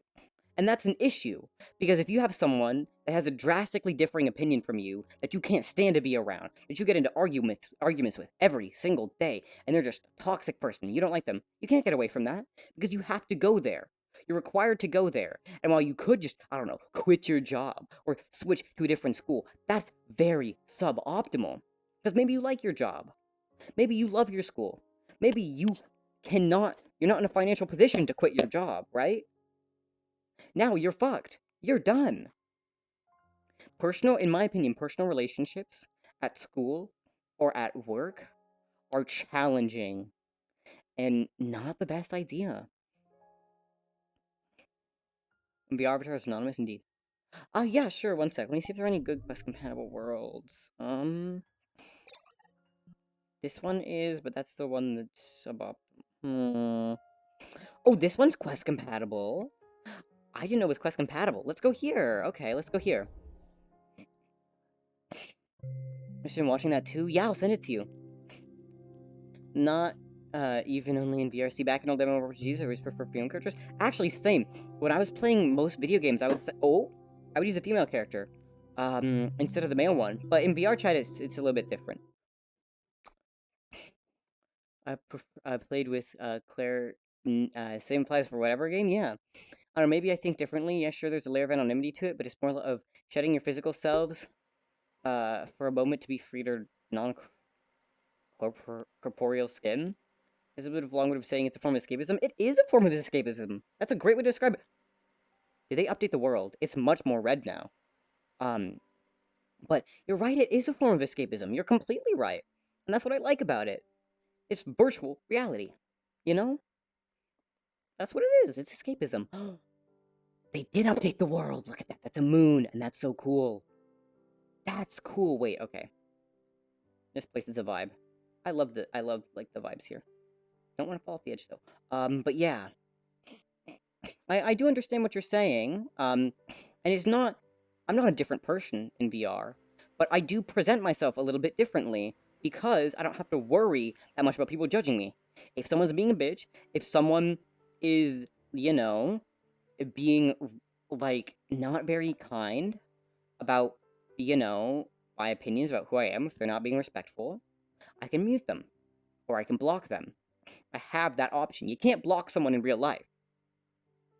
Well, you could, but that's called killing a person, and that's not the strat. That's not the play. You don't want to go to jail. So I don't, yeah. I much prefer online, where not having to speak to someone ever again does not mean taking them off the face of the earth. I know it is, but most definitions of escapism make it sound worse than it actually is. You're right. Well, definitions are just definitions. Like, that's one thing I've learned from several teachers. I think my humanities teacher said this. We were doing a debate exercise, and he says, never use dictionary definitions when you're trying to make a point, right? Never use other people's definitions when you're trying to make a point, because they're often flawed. You can't base your entire argument on a definition, because definitions are subjective. You have to make your own definition, and then argue for that definition, argue for that use of the word, and make clear that this is how you're defining that word, right? Now, obviously, that doesn't work for everything. You can't just say the definition of pencil is a tool that writes using ink, because that's dumb. That's some dumb bullshit. But I mean in terms of words that have subjective definitions. Ah, hello there. Welcome. I forgot this world was quest compatible. I discovered it recently, and it's a relatively nice place. Relatively chill, so thought I'd pop in here. It's been a while. It has been. I haven't seen you in a minute. Very long. Yeah. Was it the ways of blocking I could other? say hop on really quickly just to see, like how you were doing and Yeah, stuff of like that. course. I'm doing pretty good. I've been in surprisingly good mood today, despite the fact that, oh god, I got a dumbass mandatory camping trip in a couple days, so I'm gonna be forced offline, unfortunately. But I don't mind too much. It's mandatory. I can't do shit about it. Whether I like it or not, I'm not missing it. I can't. I think you'll enjoy it. I enjoy camping. Nah, nah, I nah, nah, think you'll nah. enjoy it. Nah. It's a school trip. 9 days in total. 6 Oh, hours of driving each way. And then 3 days of base. never mind. Sorry, 3 days of base camp, 4 days of backpacking. No electronic devices, Never mind. including music players. Never mind. Yeah. Never mind. I like camping, I but wouldn't. yeah. I wouldn't survive an hour. Mm-hmm. And get this, it's a I need mandatory music. graduation requirement where I am, so I can't exactly skip it.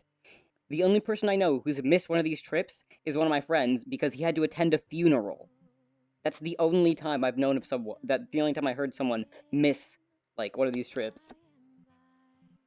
And a funeral's definitely more worth than going on a camping trip.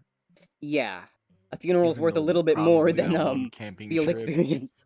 could improve your career. Like or, restraining orders, I don't true, know, but restraining what orders they don't decide to do always in the solve it. future. Yeah, A funeral's yeah, way more important. Because definitely. that's a family member you're talking about. Indeed, it's definitely important, and that makes sense. But yeah, other than that, no excuses. It's a different story if people But agree I on do it and have can to be tell you reasonably something. provable. Yeah. Mm-hmm. As you may have seen in chat, I do have a present for you. Okay. It is kind of an early Christmas present. Okay. Not saying I saved up money, but Yeah. I Oh no, I wouldn't expect you to. Don't did worry. You a bunch of stuff recently don't. Okay. that a lot of people supported me for. Oh, nice. That's always good to And hear. I kind of want to help you improve your VR experience a little more than usual. Oh, that's a vibe. Okay.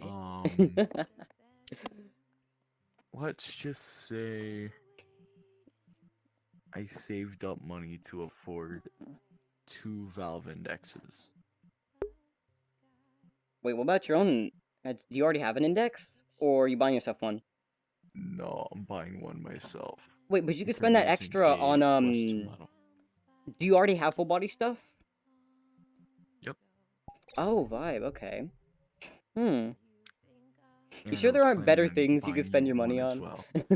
Like, I would Yes, I'm appreciate sure. it, but there are probably better things you spend it on. Like, you could spend it on PC upgrades. There's so many PC upgrades to be had. Like, I already have a maxed out PC. you sure about It's that? running the best 3090 specs out Ti just there. dropped. The new Gigabyte 3090 Ti just dropped. Well, You could get that Gigabyte well, card that's like, literally the best in the business. I well, mean, it'd be a waste of money, but like, if you I have the already have money. a 3090. Man's got a 3090. Sheesh. Okay. I don't need a Rich I kid don't need a vibes. TI. Rich kid I don't vibes. need an extra 40 frames. I don't need an extra. Actually, let's see. Let's put a little pass mark. But yeah, that's chill. That's chill. But yeah, So I was planning to Mhm. buy you a Valve Index because I I know mean- that you are currently on Quest. I'm using a Rift now. Actually, Currently? my Quest started to have some issues. Rift. Some on a Rift. I prefer it to Quest actually. Not in terms of like actual link. I dislike the cable a little bit, but the head strap is so much more comfortable. The audio is better, and the OLED screen means like much nicer black. So the resolution's a bit lower, and I have to play cabled, but it's not that bad. And I actually like it, and the controllers are so much nicer. So And little- also the only other reason Mhm. that I want to give this gift to you yeah, is because not saying you inspired me, but yeah, you kind of gave me that moment to be myself. oh yeah, Since usually when I'm not on stream, I'm usually never myself. Even though I try to be, yeah. I get you. and that I want to be myself, I can't really be myself. Oh, it's a I have challenge to be a with whole different person. Yeah. Well, no, I think to a AKA certain kind of extent, like yeah. how I am now. Yeah. I don't want to talk normally because Yeah. if I talk normally, Oh I'm shoot. not saying I gotta read Of that. course, your chat wouldn't make fun of me. Maybe. No, they're nice. They're nice. They won't make fun of Unknowingly. Jokingly. But yeah, I get ya. It's But like, it's not saying it's a scary world in here, but it's a scary world out there. That's for oh, sure. it is. It certainly is, and you gotta be careful. Like, they're a bunch of annoying and stupid people, and I understand to a certain extent. I mean, I can't speak for everyone, but in my opinion, we all do a little bit of masking. You've heard that. I assume the English. I assume you've heard the term masking before, right? You know, we do a little Yes. masking. A lot of the time it's used to refer to people who are not neurotypical that mask and try to present as neurotypical because society is dumb and bullshit. But it can also refer to, you know, literally just presenting your personality differently because, you know, you're What's worried about bad stuff. is that I try to be somebody else. I'm not sure if you know the name of Swagger Souls. Maybe your chat knows. Oh yeah, I've heard of him. I try to For me, represent like him, escapism is since I'm a pretty good impression of him. yeah. It's just So this like, dude has given me a couple I don't promises of really gifts talk normal, before. 'cause now So I'm I actually appreciate talking the thing about the normal gift, but I'm not gonna than take this too usual, 'cause seriously. sometimes I be talking around like this, 'Cause and I don't think wanna hear I've got this one. promises. Yeah, I get So, ya. So I'm no, not exactly gonna trust him on that. I changed. He's done a couple little And lies here and there, but you know, I we're not guess you gonna could say talk I about it. changed for the better. That's kind of why I Yeah, want to give you this gift. I get ya. Huh. But yeah, I understand. It's challenging to do that. Like a lot of the time, I will say this right here, right now. A lot of my start in internet things and things I've said on the internet are legitimate, like blatantly lies. Okay, I've done my fair share of bullshitting to get my way here in terms of creating an account before I was supposed to have an account, I know to I have. just telling dumb little lies about small things because I don't want to, you know, say this one thing because it'd be a minor inconvenience, right? Like I'm a little bit, you know, a little bit guilty of that, but yeah. Sometimes you have to lie to even the odds, In certain circumstances. but I agree. For me, not escapism is about every forget about my single moment of time responsibilities should for a lie, while, enjoy my virtual mates because in a you know different language. In it mine, can always come back to different you, and worlds. that's kind of what Yeah. happened to me. And it came back to Mhm. me. Yeah. There was maybe some Twitter drama. Not a Oh, lot Twitter. of people kind of was in it. Twitter is I unfortunate. absolutely hate Twitter. I only use Twitter to promote your streams, and that's about it. No, Twitter is a place Um, where Twitter is a place where you're either if you don't want to get involved in dumbass drama and bullshit, you just go to I go to Twitter to shout random things into the void at 3 a.m. and be horny on main. That's what I go to Twitter for. That's what Twitter is for. I just use Twitter for selfless promotion and maybe. I like the bored company of sometimes, online but friends. Learning different like, languages. Yeah, that's cool. Exchanging I ideas. mainly For use me, it it's for to explore myself as promotion, what or if I'm trying to promote friends, kind of like you. Yeah. No, Because Finley, you're my pinned tweet for some reason. That's cool. Um, Thank you. But yeah, I don't. The thing is, I tried to do promotion for myself and my stream and stuff on Twitter, but I feel like if you're not actively on Twitter for things other than promotion, it kind of feels like it pointless to promote on Twitter because people are just going, oh, you know, this is just someone who's tweeting every time they go live. That's dumb. They don't have anything actually interesting to say on Twitter. I'm not gonna follow them. That's why, I can just get a live notification that's why I through kinda Twitch. Swap it up.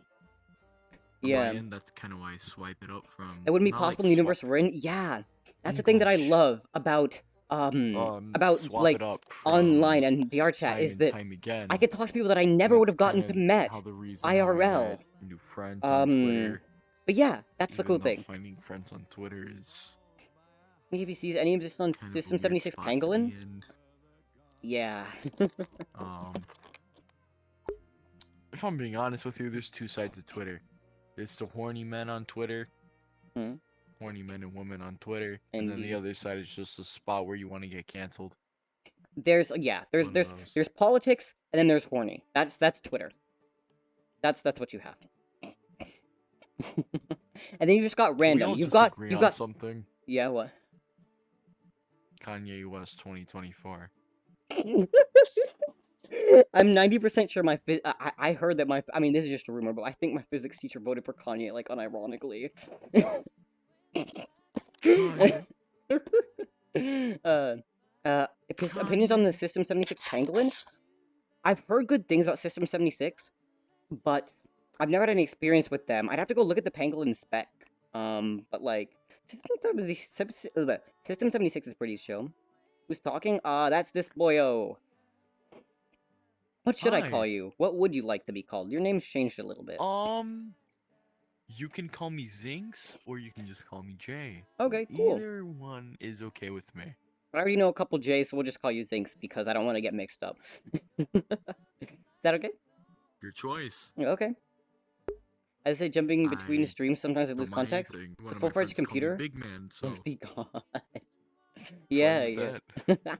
And when I mean by big man, if you're chatting all Spanish, that means Explore Goldo. the theme since you played it before? Yes. And Goldo means fat man. Fat. Indeed. Yeah, Like- fat boy. But yeah, I Like don't me. know. It's fine. But yeah, I don't know. I'm And, making an attempt at Spanish, but it's going well, Sorry. no, okay Kinda at cut you best. off. It's fine. It's going okay at best. I have the speaking, I have the listening, writing, and reading comprehension of like a third grader. Let's just Maybe say, less. Before I Persona games? I Oh, stopped yeah. streaming before I went on a super long hiatus. I have Which I if you played check some my of them, but I need status, to I still am. I need to go finish And, P5 and P4G. I've been Let's just slacking. say that Ah! the last stream I did was 2 months ago. I did a charity stream Oh, okay. for St. Jude because Oh yeah. I have some family. I have some family over there that are currently Like you read the battling, chat. so I'm trying to wanna do some stuff for them. See, the as thing is, I'm well, trying to kinda talk to help this dude at them the same out. time. I wish I could read the chat. I want to interact with y'all I right now. managed I'm to raise sorry. around $45,000. It's not bad. Sheesh. We So, didn't reach how our the hell do goal, you have but 45K, it's man? Jeez. promoting on Twitch and Instagram. Gee. I Surprisingly. don't know why. It's just Mhm. Instagram is the place to be. I don't know. The worst times. Instagram. I dislike Instagram. I have it for the dumbest reason, and that is that friends are on there. That's why I have it. Other than that, like, here's the thing. It is my opinion, and I don't care what you say. Fuck you. Instagram should not have videos. Instagram is meant for photos. It was a photo sharing website. It should stay a photo sharing website. If I wanted videos, I'd go on YouTube or TikTok or YouTube Shorts or some other website. Instagram should be only for photos. I hate it when I'm scrolling on my timeline, right? Scrolling. I'm trying to scroll shit discreetly, and then a video pops up and ruins my day at max volume. No, I go on Instagram for photos. Why You're taking a dissertation to read? True. YouTube's trying to hit back at TikTok. It doesn't really work, but it didn't really work. But I like YouTube Shorts. They're just re-uploaded TikToks, but on slow connections, YouTube Shorts is so much better. Like, TikTok performs horribly if you have, like, only 1 or 2 bars of service. Whereas YouTube Shorts, it'll be fine, right? I've had, like, 1 bar of service. I've had the shittiest speeds in existence, and it'll be fine. Instead of, like, for example, if you're on TikTok trying to call for help instead of for some reason not calling the police at all, that's not going to be a good Some of the 2 spot. political parties have YouTube tweeted. Twitter too, instead of yeah. calling the police again. Yeah, this is very should be the cool. worst thing. As a Ryzen 5 5500U, Ryzen 7 5700U, Sorry, I had to compare something in between the two. I don't know. Yeah, it's fine. Wait, that's the spec Kitsune. Wait. Okay, here's the thing. Graphics. We talking graphics. What you got? What they got? Integrated, dedicated, NVIDIA, AMD. What you got? Because those processors, though, the mobile Ryzens are built different. Like, okay, there's a reason why I wanted to get the Ryzen variant of my laptop, but it's more. It's like a lot. It's like a couple $100 more because companies know they can charge you more for laptops, and they know that the Ryzen editions perform better, so they're gonna charge you more. But yeah, the Ryzen mobile chips are built different. Like, they outclass Intel massively for mobile. That's very good specs though. I'm not sure about graphics. Graphics would be the main thing, because if you just have bad integrated graphics, like, you're not getting much of anywhere. You're not getting much of anywhere on bad integrated graphics. Now, AMD integrated graphics are pretty decent in their higher end processors. If you go for Ryzen 3, my friend has a Ryzen 3 laptop with Vega integrated graphics, and it is ass. Like, it is so bad. But on some of their higher end chipsets, the integrated graphics are actually usable. I mean, to have met, to be friends, yeah. Speaking of which, new podcast, what? New podcast, yes, we need to record more podcast stuff. That was fun, and I want to do it, but we obviously can't, do it with Argilla anymore. But new podcast guest? Huh? We could actually make it be a thing? That would be so fun. Disconnect sadness. Aww. My voice accent doesn't sound bad or boring. You ever hear me in VRC? Mate, you're actually really understandable. Like, okay. I've met many other people that are so much worse at English than you. Like, I've met friends.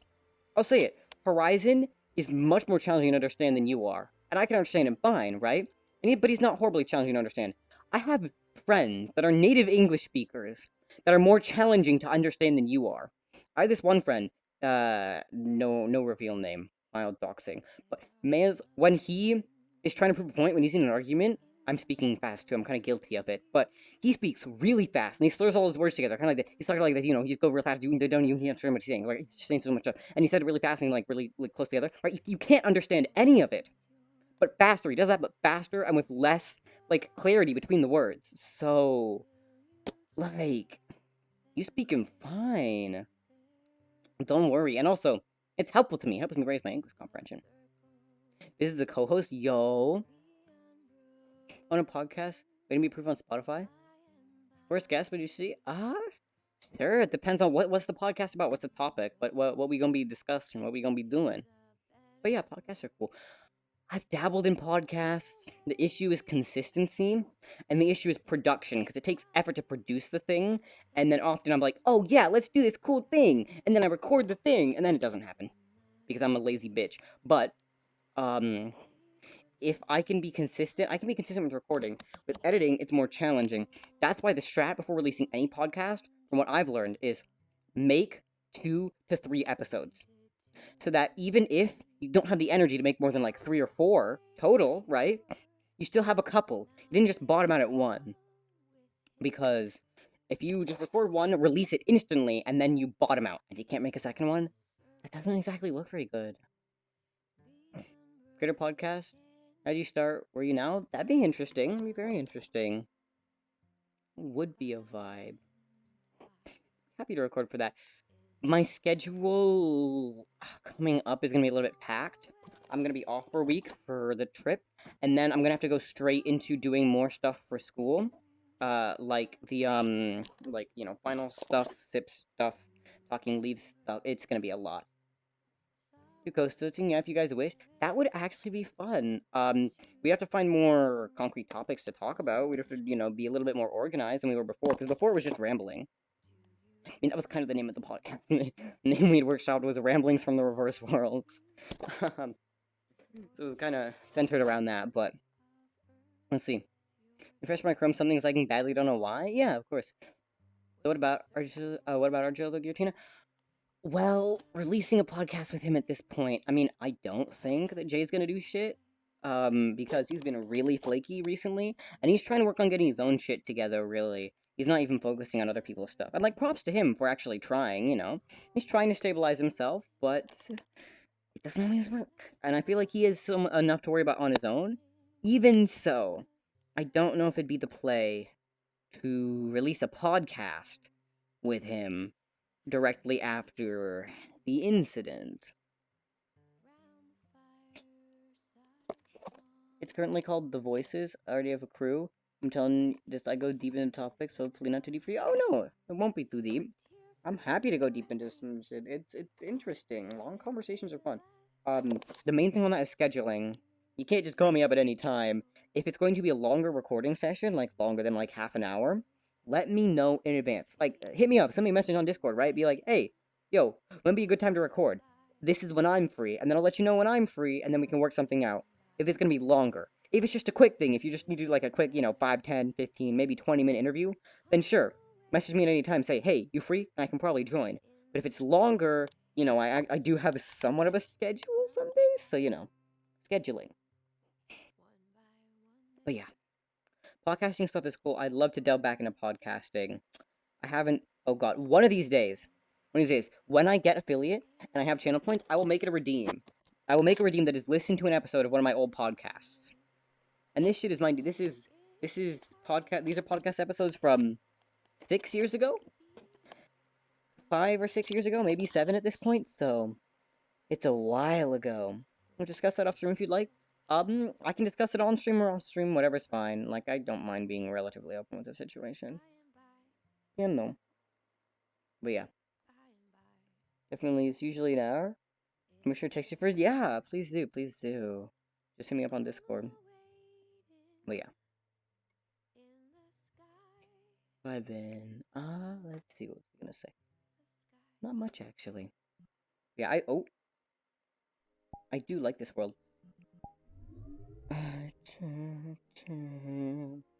I like this vibe. I wish these are the kind of vibes that I love. Like the whole airship shit.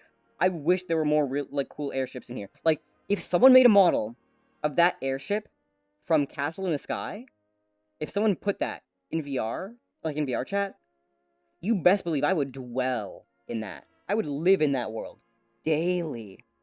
You know Rumble? Considering that you capitalized it, I think you mean like a streamer, right? Or like a content creator of some kind? Or a podcast. Or something. In terms of Rumble, like the feature on Joy-Cons or controllers, I know that Rumble. If you're talking about like a person or a group, make a group chat for the podcast group. If you wish, feel free. Question about that is what platform? Do you want to use like Discord, because that's pretty standard and everyone has that? Or do we want to use like fucking Signal because Signal's chill? Or do we want to use like Telegram or whatever if anyone uses fucking Telegram?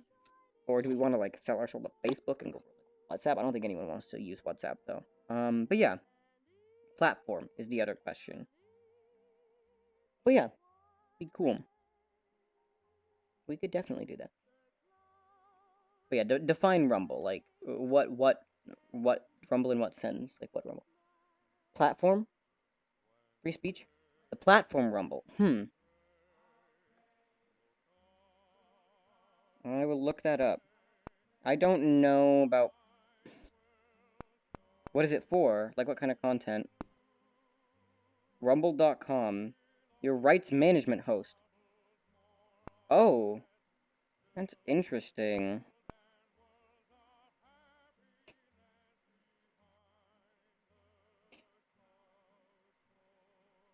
Finance. Battle leaderboard. Okay. Well, what about it? What about Rumble? Interesting. Featured channels. Let me just pull up the... Where was it? I feel like I've heard some of these names before. Where is my...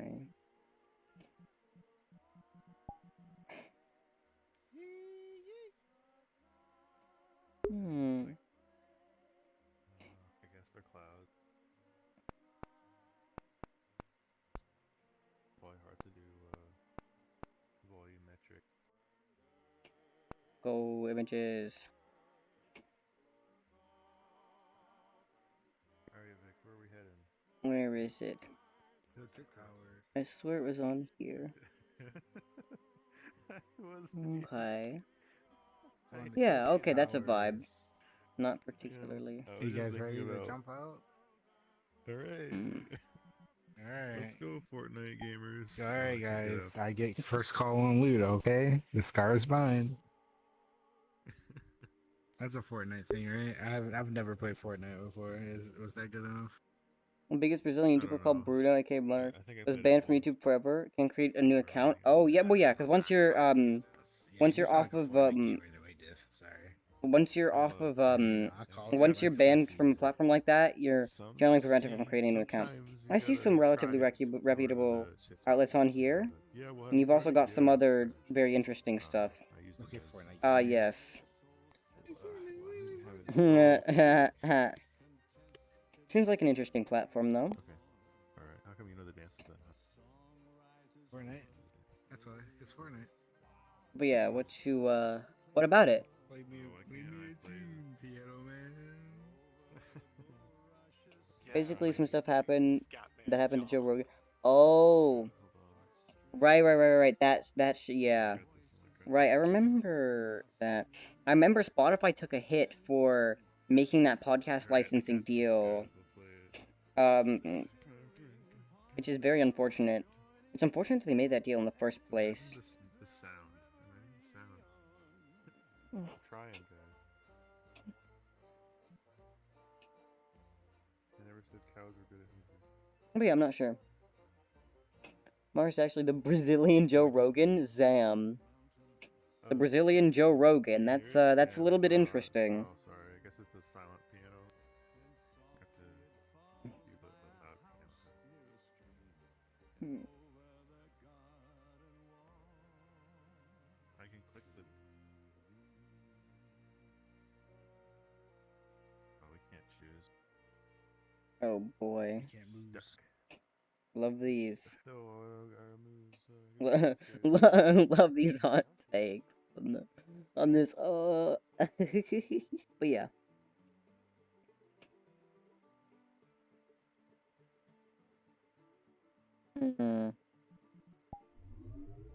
Well, let's go back to somewhere more chill. Where do we go?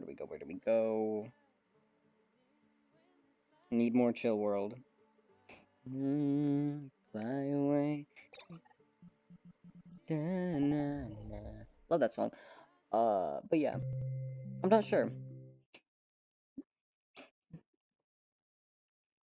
But yeah.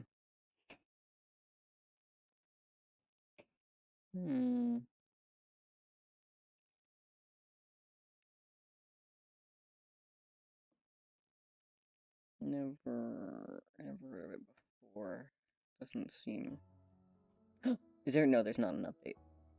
It's the same. It's fine. Still very chill. Where do we go to chill today, though? That is the question.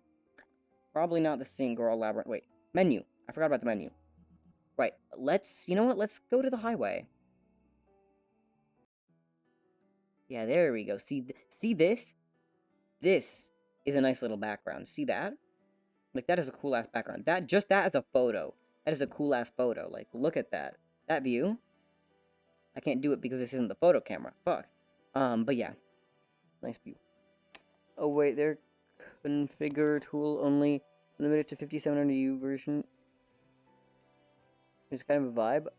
Oh. Okay, wait, 1 second. Look at the System 76 laptops. I mean, I'm not in the market for a new laptop, but... System 76. I've heard they have nice laptops, though. There's this one dude I follow on TikTok that has, he's a cool guy. You know, he's worked in network stuff for a long time. Your average Linux Chad. Oh, right, the pangolins are some of the fancy ones, right? I mean, they're not the most fancy ones. But the orcs! Wait a damn minute, they build in this shit with... Okay, no, this is Radeon. But they make some with NVIDIA graphics. NVIDIA graphics on a Linux laptop, damn. AMD Radeon. Okay, but what type of Radeon? Define Radeon. Because it's 5700U, those are the power efficient ones. Yeah, I don't care. Upgrades galore. Equip your with...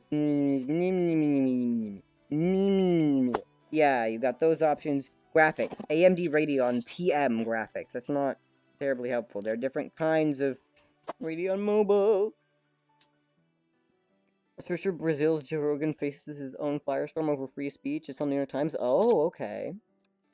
Most of them are Intel plus NVIDIA level laptops. RX Vega 8 from what I researched. Okay. I don't know about the performance of the Vega 8, but then again, you know, not everyone's looking for a high-performance laptop. Iris Xe, Intel. This one is... Wait. That performance? For such a good price. Look at that. I mean, it's a little bit expensive, but look at that. 5900 HX. Ryzen 9 59. Ooh! Ooh! That is so Chad. Wait. Look at that.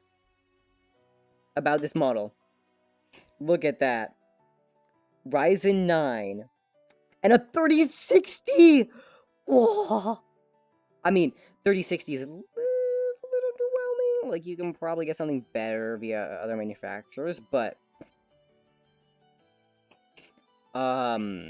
like 3060 with that processor D-Sped, like, woo, that is the fancy shit. You can probably get a better NVIDIA AMD comp, but this isn't. You're probably not gonna like look at the laptops for gaming. Like, I'm just looking in terms of. Oh, they had dedicated AMD graphics, so that would be better. Haven't really heard of dedicated AMD laptop graphics, but look out for AMD's new mobile chipsets. They're promised to have much better integrated graphics based on the what's it fucking called? Their RDNA 2. That shit that's gonna be in the Steam Deck, and that's in the new new-gen consoles. It's set to be in the new. I'm pretty sure that architecture is supposed to be used for the new integrated graphics in the new Radeon, in the new Ryzen, in the new Ryzen models, like processors, like the 6th gen Ryzen, for 6th gen Ryzen on laptops. 3070 Max Q or 3080 Max Q. Woo! Yeah, but that's Intel. Like, I don't know if you really want Intel. And the Intel plus, like, AMD switchable graphics, like, But yeah. I'm okay with integrated if it can play something. Yeah, I getcha.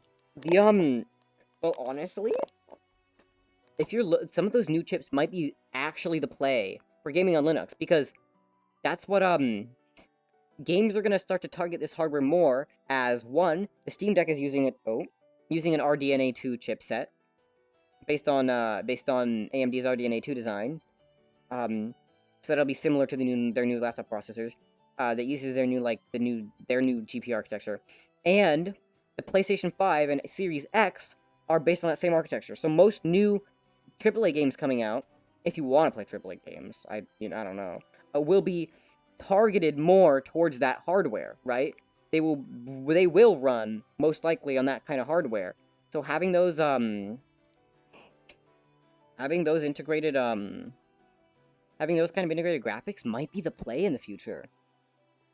I mean, non-gaming device, yeah, I getcha. If you're on a non-gaming device, you know, you just play some. Depends on how much you want to do with it though. But honestly, that looks very nice. Like, that processor. Upgrades are chill. System 76, you don't have to worry about Windows being bundled. And I assume they're pretty chill about, like, you know, about most of their stuff. You might be able to get a better price elsewhere, but I have no clue. You have to shop around. You also have to, you know, worry about, like, you may get it at a better price elsewhere, but then you have to deal with some other company's dumb bullshit. So, you know. Honestly, from what I've heard, the System 76 laptops are very good. Are like pretty good, and they you know, vibe. So I don't know, but I've never used one, so I can't like recommend it in person. Spec wise, they look good, but specs don't mean everything, right? You do a little bit of everything on my computers. Yeah, I get you. I don't know about AMD boards, but if you do care about it, all the Intel laptops are de-IME'd. Wait, what's de-IME'd? IME. Like, what is this? What is the IME? I am confusion. Oh shit, I should switch to desktop. Need to switch this up. But yeah. I'm not sure, Vega 8, last time I checked it was relatively weak, which is a little bit unfortunate. I don't know if you're gonna exactly be playing too much on Vega 8, but I mean, you know. Let's see, let's go to Passmark. My literal favorite tool in all of existence, Passmark. Intel Management Engine, right? I've heard the name before. I don't know what it is, like, at all. What is IME? What is Intel Management Engine? Video card benchmark. So we're gonna add in Radeon Vega 8. No, that's not it. Radeon Vega. Wait, right.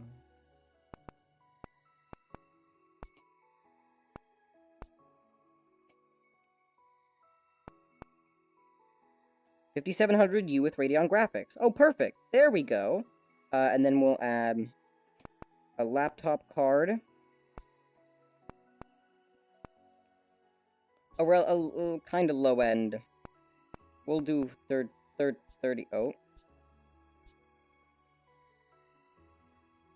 3050 laptop, and then we'll add in some Intel integrated graphics. Intel Iris Xe, why not? We do a little benchmark.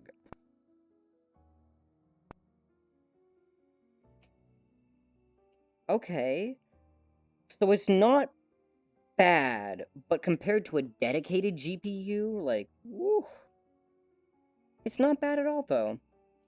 It's very livable performance compared to the, like, horrible, like, dog shit performance you'd be looking at if you get,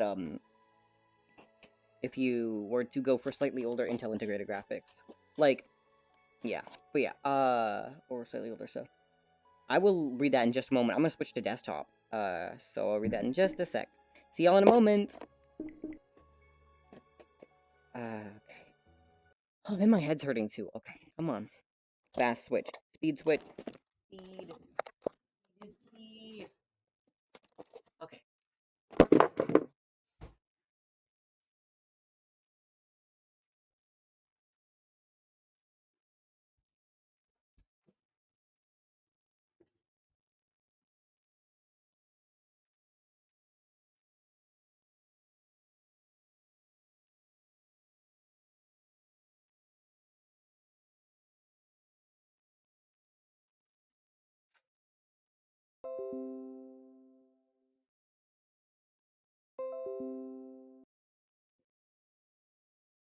Alright, but yeah, in terms of benchmarks, Ryzen 7 5700U with Radeon graphics. In terms of graphical performance, this is what you got. This is what you got versus like this and this. You know, it's a couple little spec. But yeah, let's see. Intel Management Engine is a chip built into the chipset that's used to remotely manage computers in an enterprise setting. It's used in a home scenario. In a home use scenario, it's a bit of a security hole because the IME itself is a fully functioning computer that runs Minix, supposedly, that runs privilege below everything else. Oh, that's a little bit sketchy. That's a little bit sketchy. Why would they be selling selling devices with that chip to home users? Couldn't they just remove it?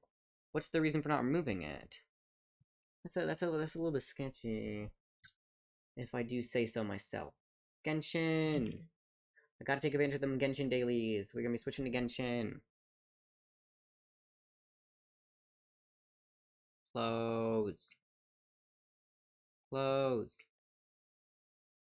Oh, good, it uploaded correctly. Close. Oh, right, I got that black screen. Y'all don't see it, but I get a little bit of a black screen real quick when I disconnect. Yo, mirroring operation complete. Site mirroring finished. Yo, the vibe. Basically, if something happens, even the OS and the kernel wouldn't know about it. Yeah. That's a, yeah, no, that's a little bit, yeah. Why would Intel keep that on consumer devices? I can understand in an enterprise setting for management, but like, that should be, you know, what would be the use of that for home users? Like a legitimate actual use. A justified use. Genshin Impact. Oh wait, do I not? I don't have the output set correctly. Okay. Funny. Oh. Oh, it's not outputting correctly. Now it is. Okay, we're good. Yay. Okay, but yeah. Interesting. So then theoretically my laptop would have IME because I don't think Dell DIMEs their chips. So what does that mean for my laptop? Like,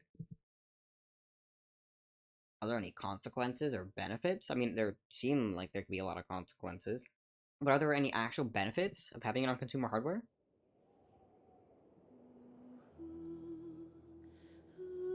But yeah, that's unfortunate. That Intel's a little bit unfortunate. Like, you saw how they rushed out the 12900 KS just so that they could barely beat AMD to their claim of the fastest gaming processor, right? Like, Intel's a little bit on the struggle bus right now because Ryzen got good, and then they were being competitive, right? They had 10th gen. 10th gen was a vibe. 10th gen was the play. And then the performance upgrade for 11th gen was so minimal. They just took the L. And then everyone was, like, ranting and raving about 12th gen. While AMD was still doing great for their processors. And then, like, Intel got a little bit angry about the release of the X3D, despite the fact that the X3D was a little bit of a confusing processor in general, just meant to hold, in my opinion, meant to hold AMD over until they have their next generation chips, right? But yeah, that's it's an interesting situation. Oh, the special thingy. This special event. Take me to the special event. Yeah, I'll do dailies, and I'll check the pot, then I'll do the thing. Dun dun dun dun dun. Yay! Photo!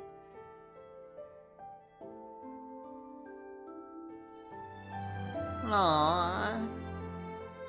All these wallpapers are brilliant. There isn't really a large point to doing more trips. And I don't think I get more photos, but we'll try it anyways. Come on. Take a trip. We will... Delicious on here. Ooh. We're gonna get you the good food. Come on, Clee. We'll get you the good food. Go!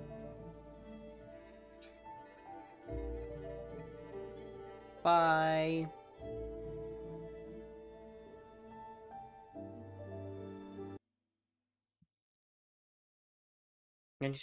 Oh, those two were just mixing, mind you. Those two were mixing. It was a background audio mixing with my other stuff. Wait, also, what do you mean you don't like the Genshin soundtracks? Like, have you listened to it on their own? Or is it just this bit that you don't like? Because those were, like, messing up a little bit. Tried the audio. I forgore. Yumzy, I forgore.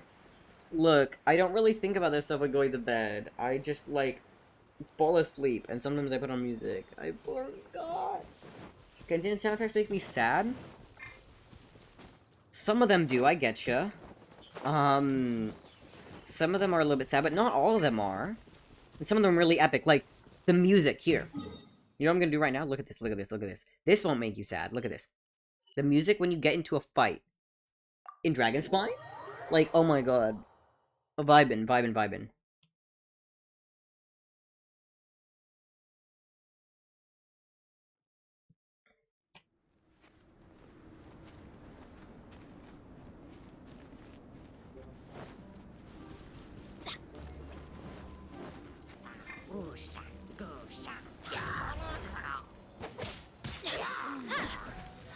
Adventure time.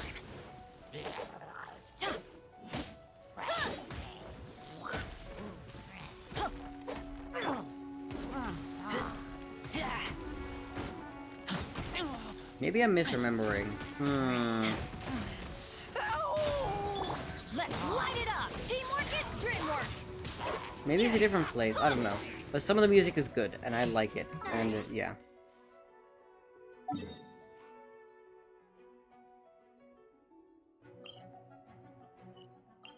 You're right, some of it is sad, though.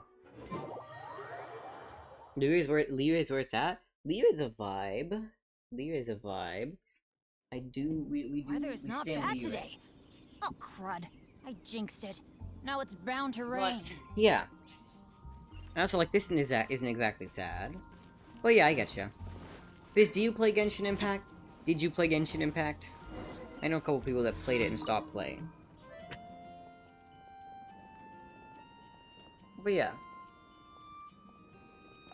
I don't care, I'm just gonna try to do story quest fast. Oh, that's my bad, that's my bad, that's my bad, that's my bad. I didn't mean to click the... Oh, do I have dandelion seeds? Let's hope I do. Okay, good, I do. I tried, got tired after a couple hours. Oh, why is that? Like, that's fine, but I want to know. Like, I get you, it's not everybody's type of game.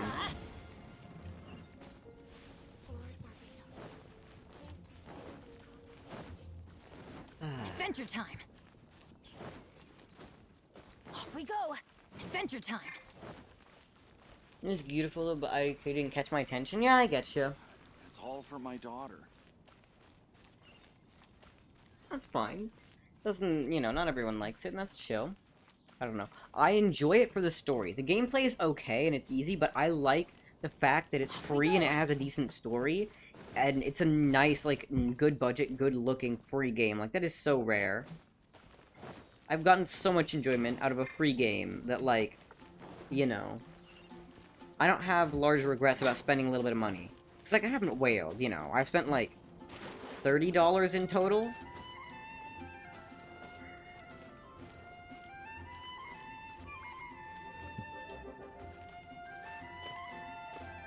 So, yeah.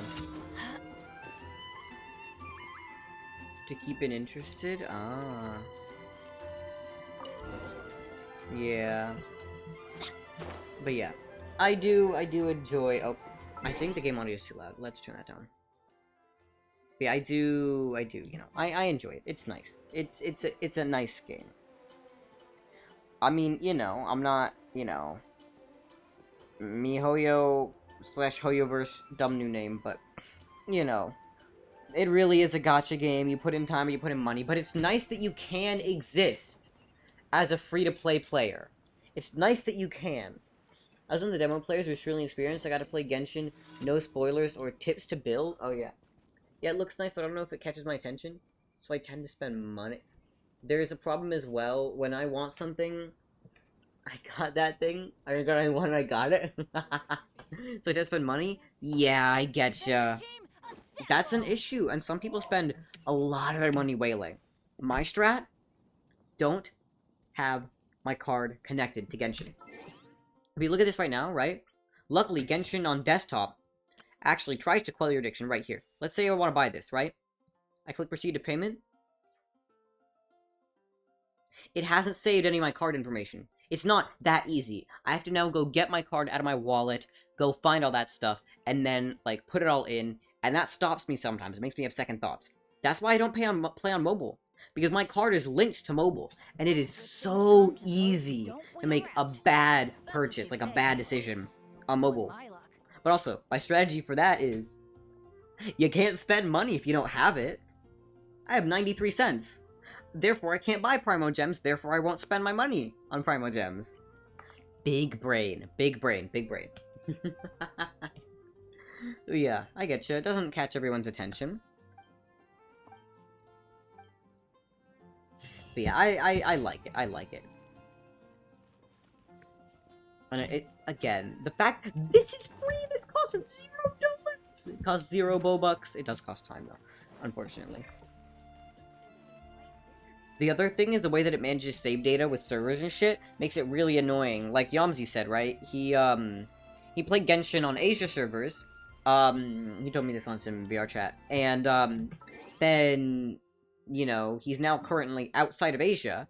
And so, but his data is still on the Asian servers. And you can't migrate data between servers. So now he either has to deal with abhorrent ping, which makes the experience unfun. Because playing Genshin on high ping is not the strat.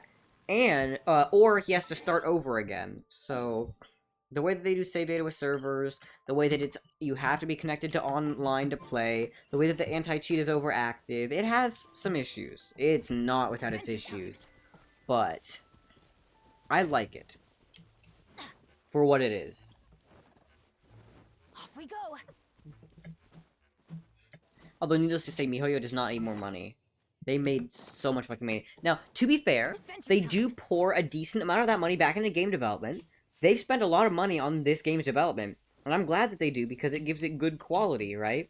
You know, you see a lot of those stupid ads, right? The ads are like, console quality games on your phone, right? Yeah. If the console you're talking about is legitimately the Super Nintendo, right? Like, I don't give a shit what you say. All those ads are bullshit. But Genshin Impact is actually almost console quality games on your phone. As long as you have a decent phone. Like, it's the vibe. Doesn't perform amazingly, but like, I swear to God. Oh, I forgot about the sound alerts. You always forget about the sound alerts. Ah. If I had a face cam or like a 3D VTuber, you would have seen me flinch. Oh my god. Starting over is horrible. You do not want to play this game twice. Yeah, you really don't. The grinding takes ages too. Starting over is not fun. Off we go. Too big to play twice? It indeed it. Well, to be fair, there are games like, there are definitely there are other very large games that people play multiple times, like fucking P5? P5 is massive! It's hella long. And, people play it multiple times, people speedrun that shit.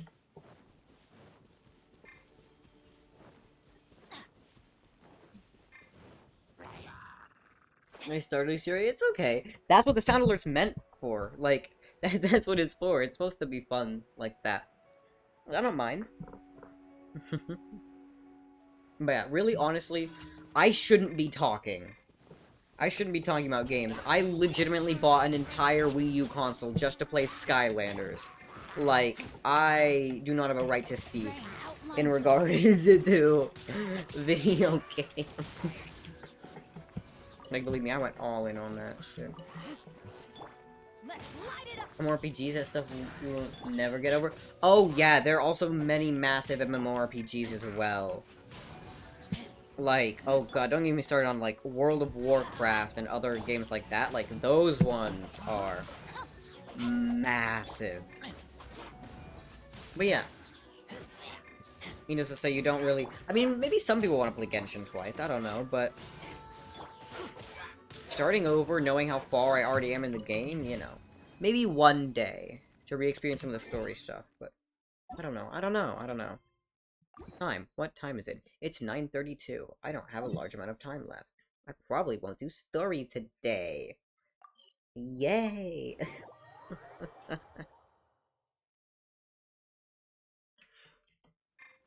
Oh, and of course it's in... the Dragon Spine ones are unfunny. Okay.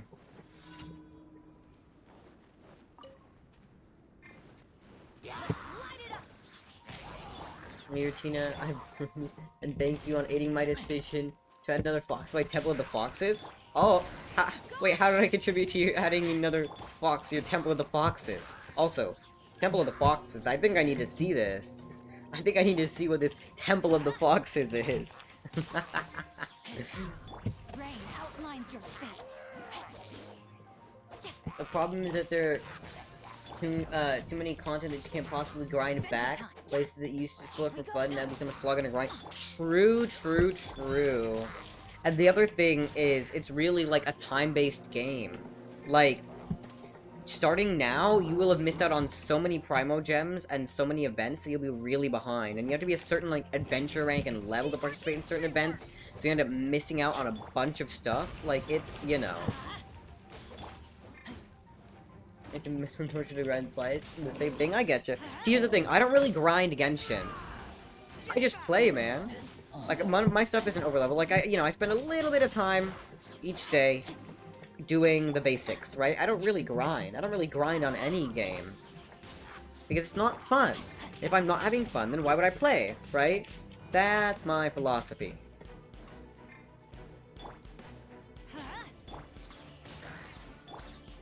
That's why games like GTA Online are appealing to me, because all it is, GTA Online, all it is grinding. That's literally all it is. That's why games like that don't appeal to me. That's why I like Genshin, because sure you do have to do a certain amount of leveling, but you also do the story. I feel the same to some of the MMOs I've played, they just make excruciatingly difficult without spending money too. Yeah. That's the thing that I love about Genshin. While playing without spending money, you may not get the cool characters you want.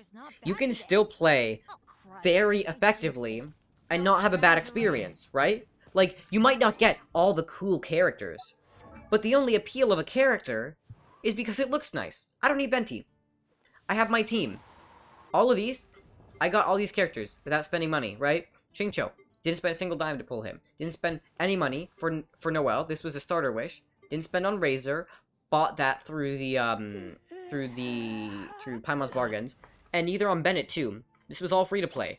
Only Venti and some of the newer ones, like I think Miko, I got when I started to spend a little bit of money on the game to try to get the characters I wanted. So you can have a very enjoyable free to play experience. You do have to spend some time doing dailies, but that's like 10 to 15 minutes a day. If you're willing to put that in, then you'll probably have a good time. We talked about Foxes last stream, right? Talking about LTT Anthony being fellow Fox enthusiast, and then Xenia was, yeah, I remember we talked about that. Yeah. Off we go. So that inspired you to buy another Fox plush?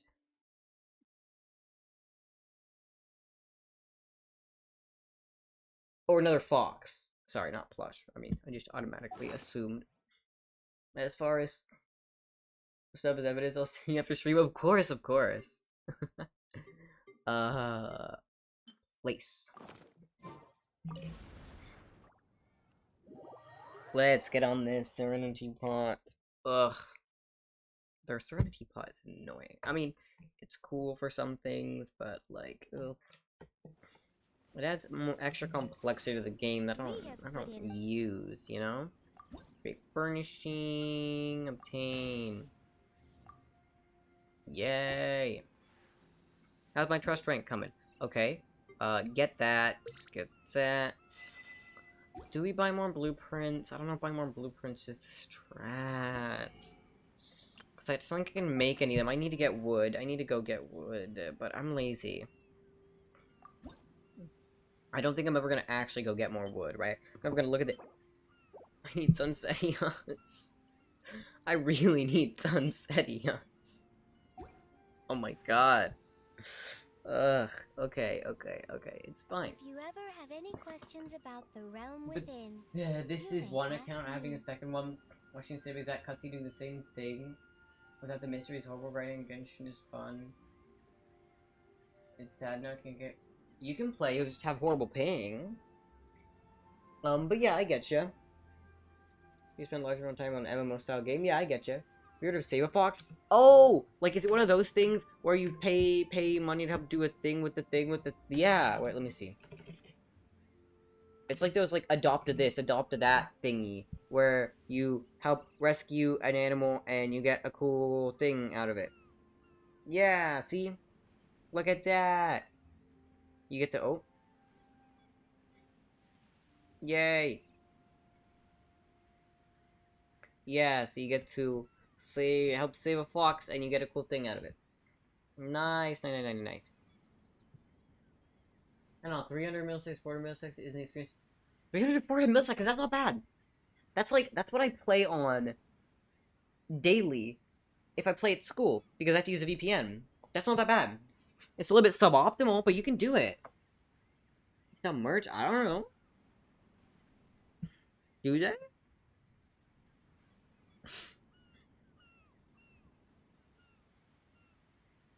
Shirt. Under merch.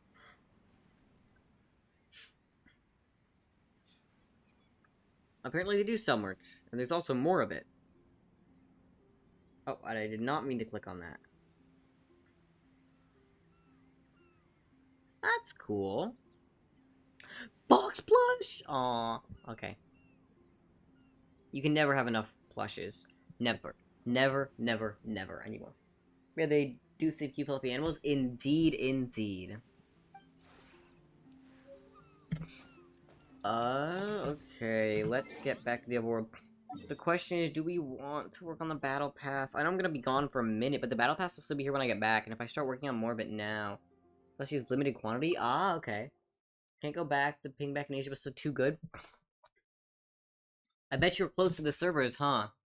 What was your ping back then? Because look at mine. Daily. I'm at like 80. Right?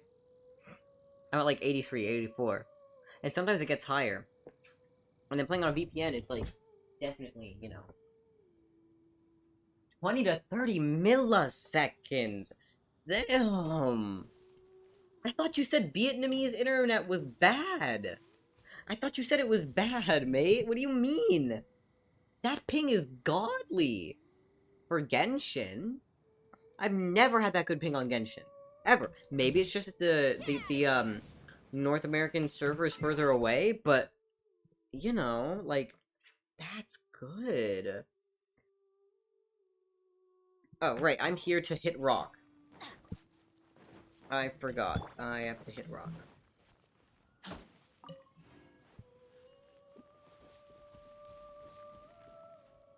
Didn't mean to reply.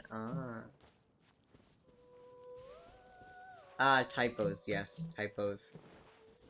Much typos. 10 times worse ping? It's not that bad. It's not that bad. Imagine, just pretend you're playing on mobile. When you're playing on mobile data, it's like that anyway. Just pretend you're playing on mobile.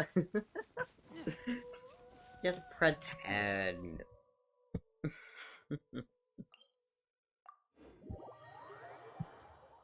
Well, to be fair, mobile's not a very good experience unless you have like a cracked phone. Like my phone struggles hard with Genshin Mobile.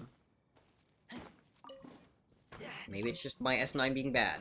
Maybe the S9s have heat issues. Maybe, you know, this or that. But it's, you know. Considering that you can run Genshin on the S7. They let you run Genshin on an S7. Directly from the Play Store and the, Samsung Galaxy App Store thingy. Like, it's wild that they even let you install it when it has, like, such poor performance. Some modes are unbearable with that much ping. Imagine WWE with that. True. I don't know. I can imagine we'd be bumped left and right, yeah. So my hand should burn. Got it. Imagine it's like a mobile. Yeah. But no, the thing about Genshin is you don't have that much of an issue with that. The only time when ping is an issue is for picking up items. Because the server, it has to contact the server for picking up items, which is really dumb. But, like, this, when I'm on a slow connection, I'll press it and it takes a minute to actually pick up. Right, so you'll tap on it, it takes a minute to pick up. That's what happens on slow ping connections. But for normal fights, most of this game runs locally. High ping isn't that large of an issue. It isn't, like, a terrible issue. Like, I can go ahead and, like tomorrow or the day after that, I'll record a clip of, like, what the gameplay is like with, like, 300 ping. I can do that, on my laptop with my VPN just for, like, testing purposes. It's not horrible. Because Genshin isn't really multiplayer. It's mostly single player. What was I gonna do? I swear there was something. Oh! Foraging! I gotta get on that Forage 20. I never came back to it. Yeah, I'll probably run Genshin on Asia again, get my brain right and try it out. Yeah, try it. Well, it got co-op. It has co-op, but not really. World of Imperium is an optional guild/clan on clan competition for territory and stuff in Ragnarok Online. Okay. Co-op with horrible ping is GG. Yeah. Don't. I don't know. I don't play co-op, and in my experience, like, co-op isn't the main way that people play the game. Like, it's helpful if you need to go steal other people's resources. But other than that, I don't see many people doing co-op, because you can't do co-op for story quests, which means you can't do co-op for a lot of the big battles that are challenging that you want people to help you with, you know? People only do co-op to help with farming, and I don't really do much farming. Ragnarok Online, yeah. I've heard a couple people say good things about it. I should look into it. Didn't they do, like, a redo of it? And also, aren't there, like, I believe there's a way you can, like, you know, someone probably made I believe someone made a project to revive the old server. The dungeons, mate? I guess. The artifacts? Join world request from who? Argilla? That's a bit odd.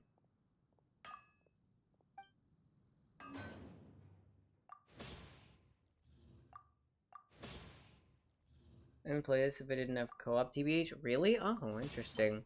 I would play it if it didn't have co-op.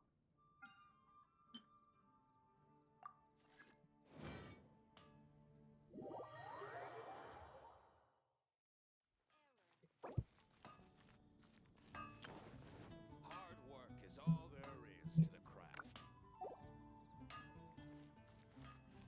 And and they tend to have a lot of people on there with insane attack speeds. Yeah, I getcha. Oh wait, did that get me my forged one? So I didn't have to waste more iron.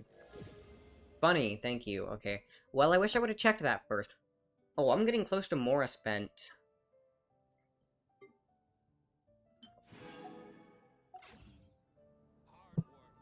No one's joined me on an adventure in ages.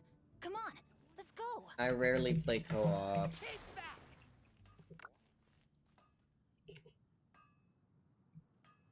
So, Argilla, Ow. be honest with me. What resource are you here to steal?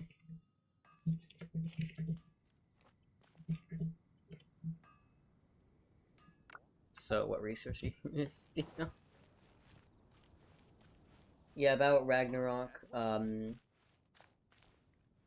the new ones are okay, but not the same vibe as the original, which you can basically join one of so many private servers. Okay, cool. Ah, okay.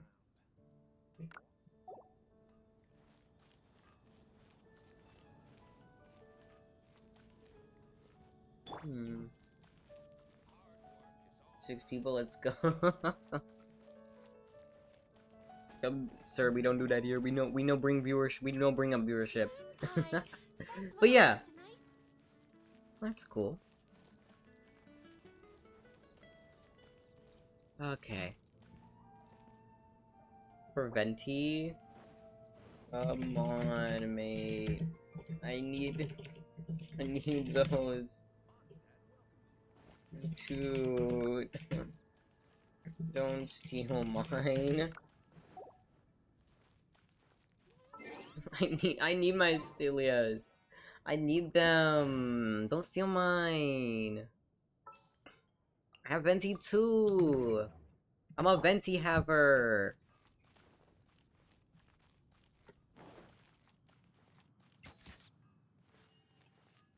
No, no, no, no, no. Argilla. When you teleport, no, no, no, no, no, no, no, no, no. No, no, no, no, no, no, no, no, no, no, no. Wait, wait, wait.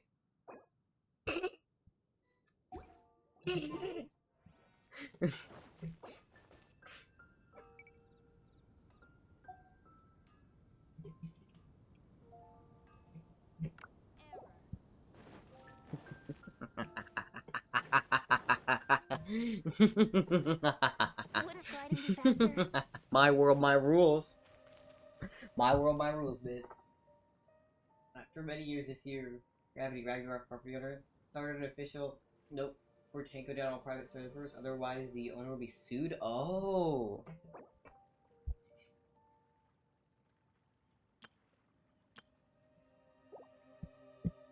Here we go. Oh, my party got fucked up because of that. Okay, I gotta rearrange my party. Because this is my... Oh, wait, no, I didn't return to single player. I just... Okay, I gotta return to single player.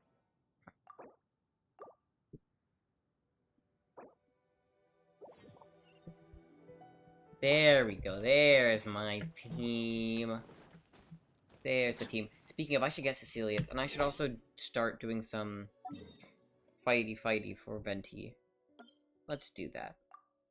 I need to level up Venti. I also need to level up some of the other characters I might actually use, like Beidou. Oh, never mind. It's like 9:49. Okay. What? Thought they were okay with it since Athena and R Athena were open sourced. I can understand that they super clients. Yeah, but now they're complaining that's so dumb. I think because they want our player base to join the Rebred on mobile. If my calculations are correct, Wanwen Bookhouse is due to receive a batch of new Right. releases today. Might That would we make add a sense. Small detour to our adventure. That's unfortunate. No. But yeah, I think that is gonna be just about it for tonight. That's about all the time I have. But thank you all so much for watching. I really do appreciate all the love and support. Wow, this stream was so much more active than normal. Thank you. Thank you for sticking around. I love days like this. Days like this are the happy days, okay? I wish every day could be a happy day. It's not that way, but thank you. Thank you, thank you, thank you. I hope you all have a wonderful evening. Why don't we show someone else some love? Don't forget to stick around for the raid. And I guess I'll see y'all in the next one. Bye-bye.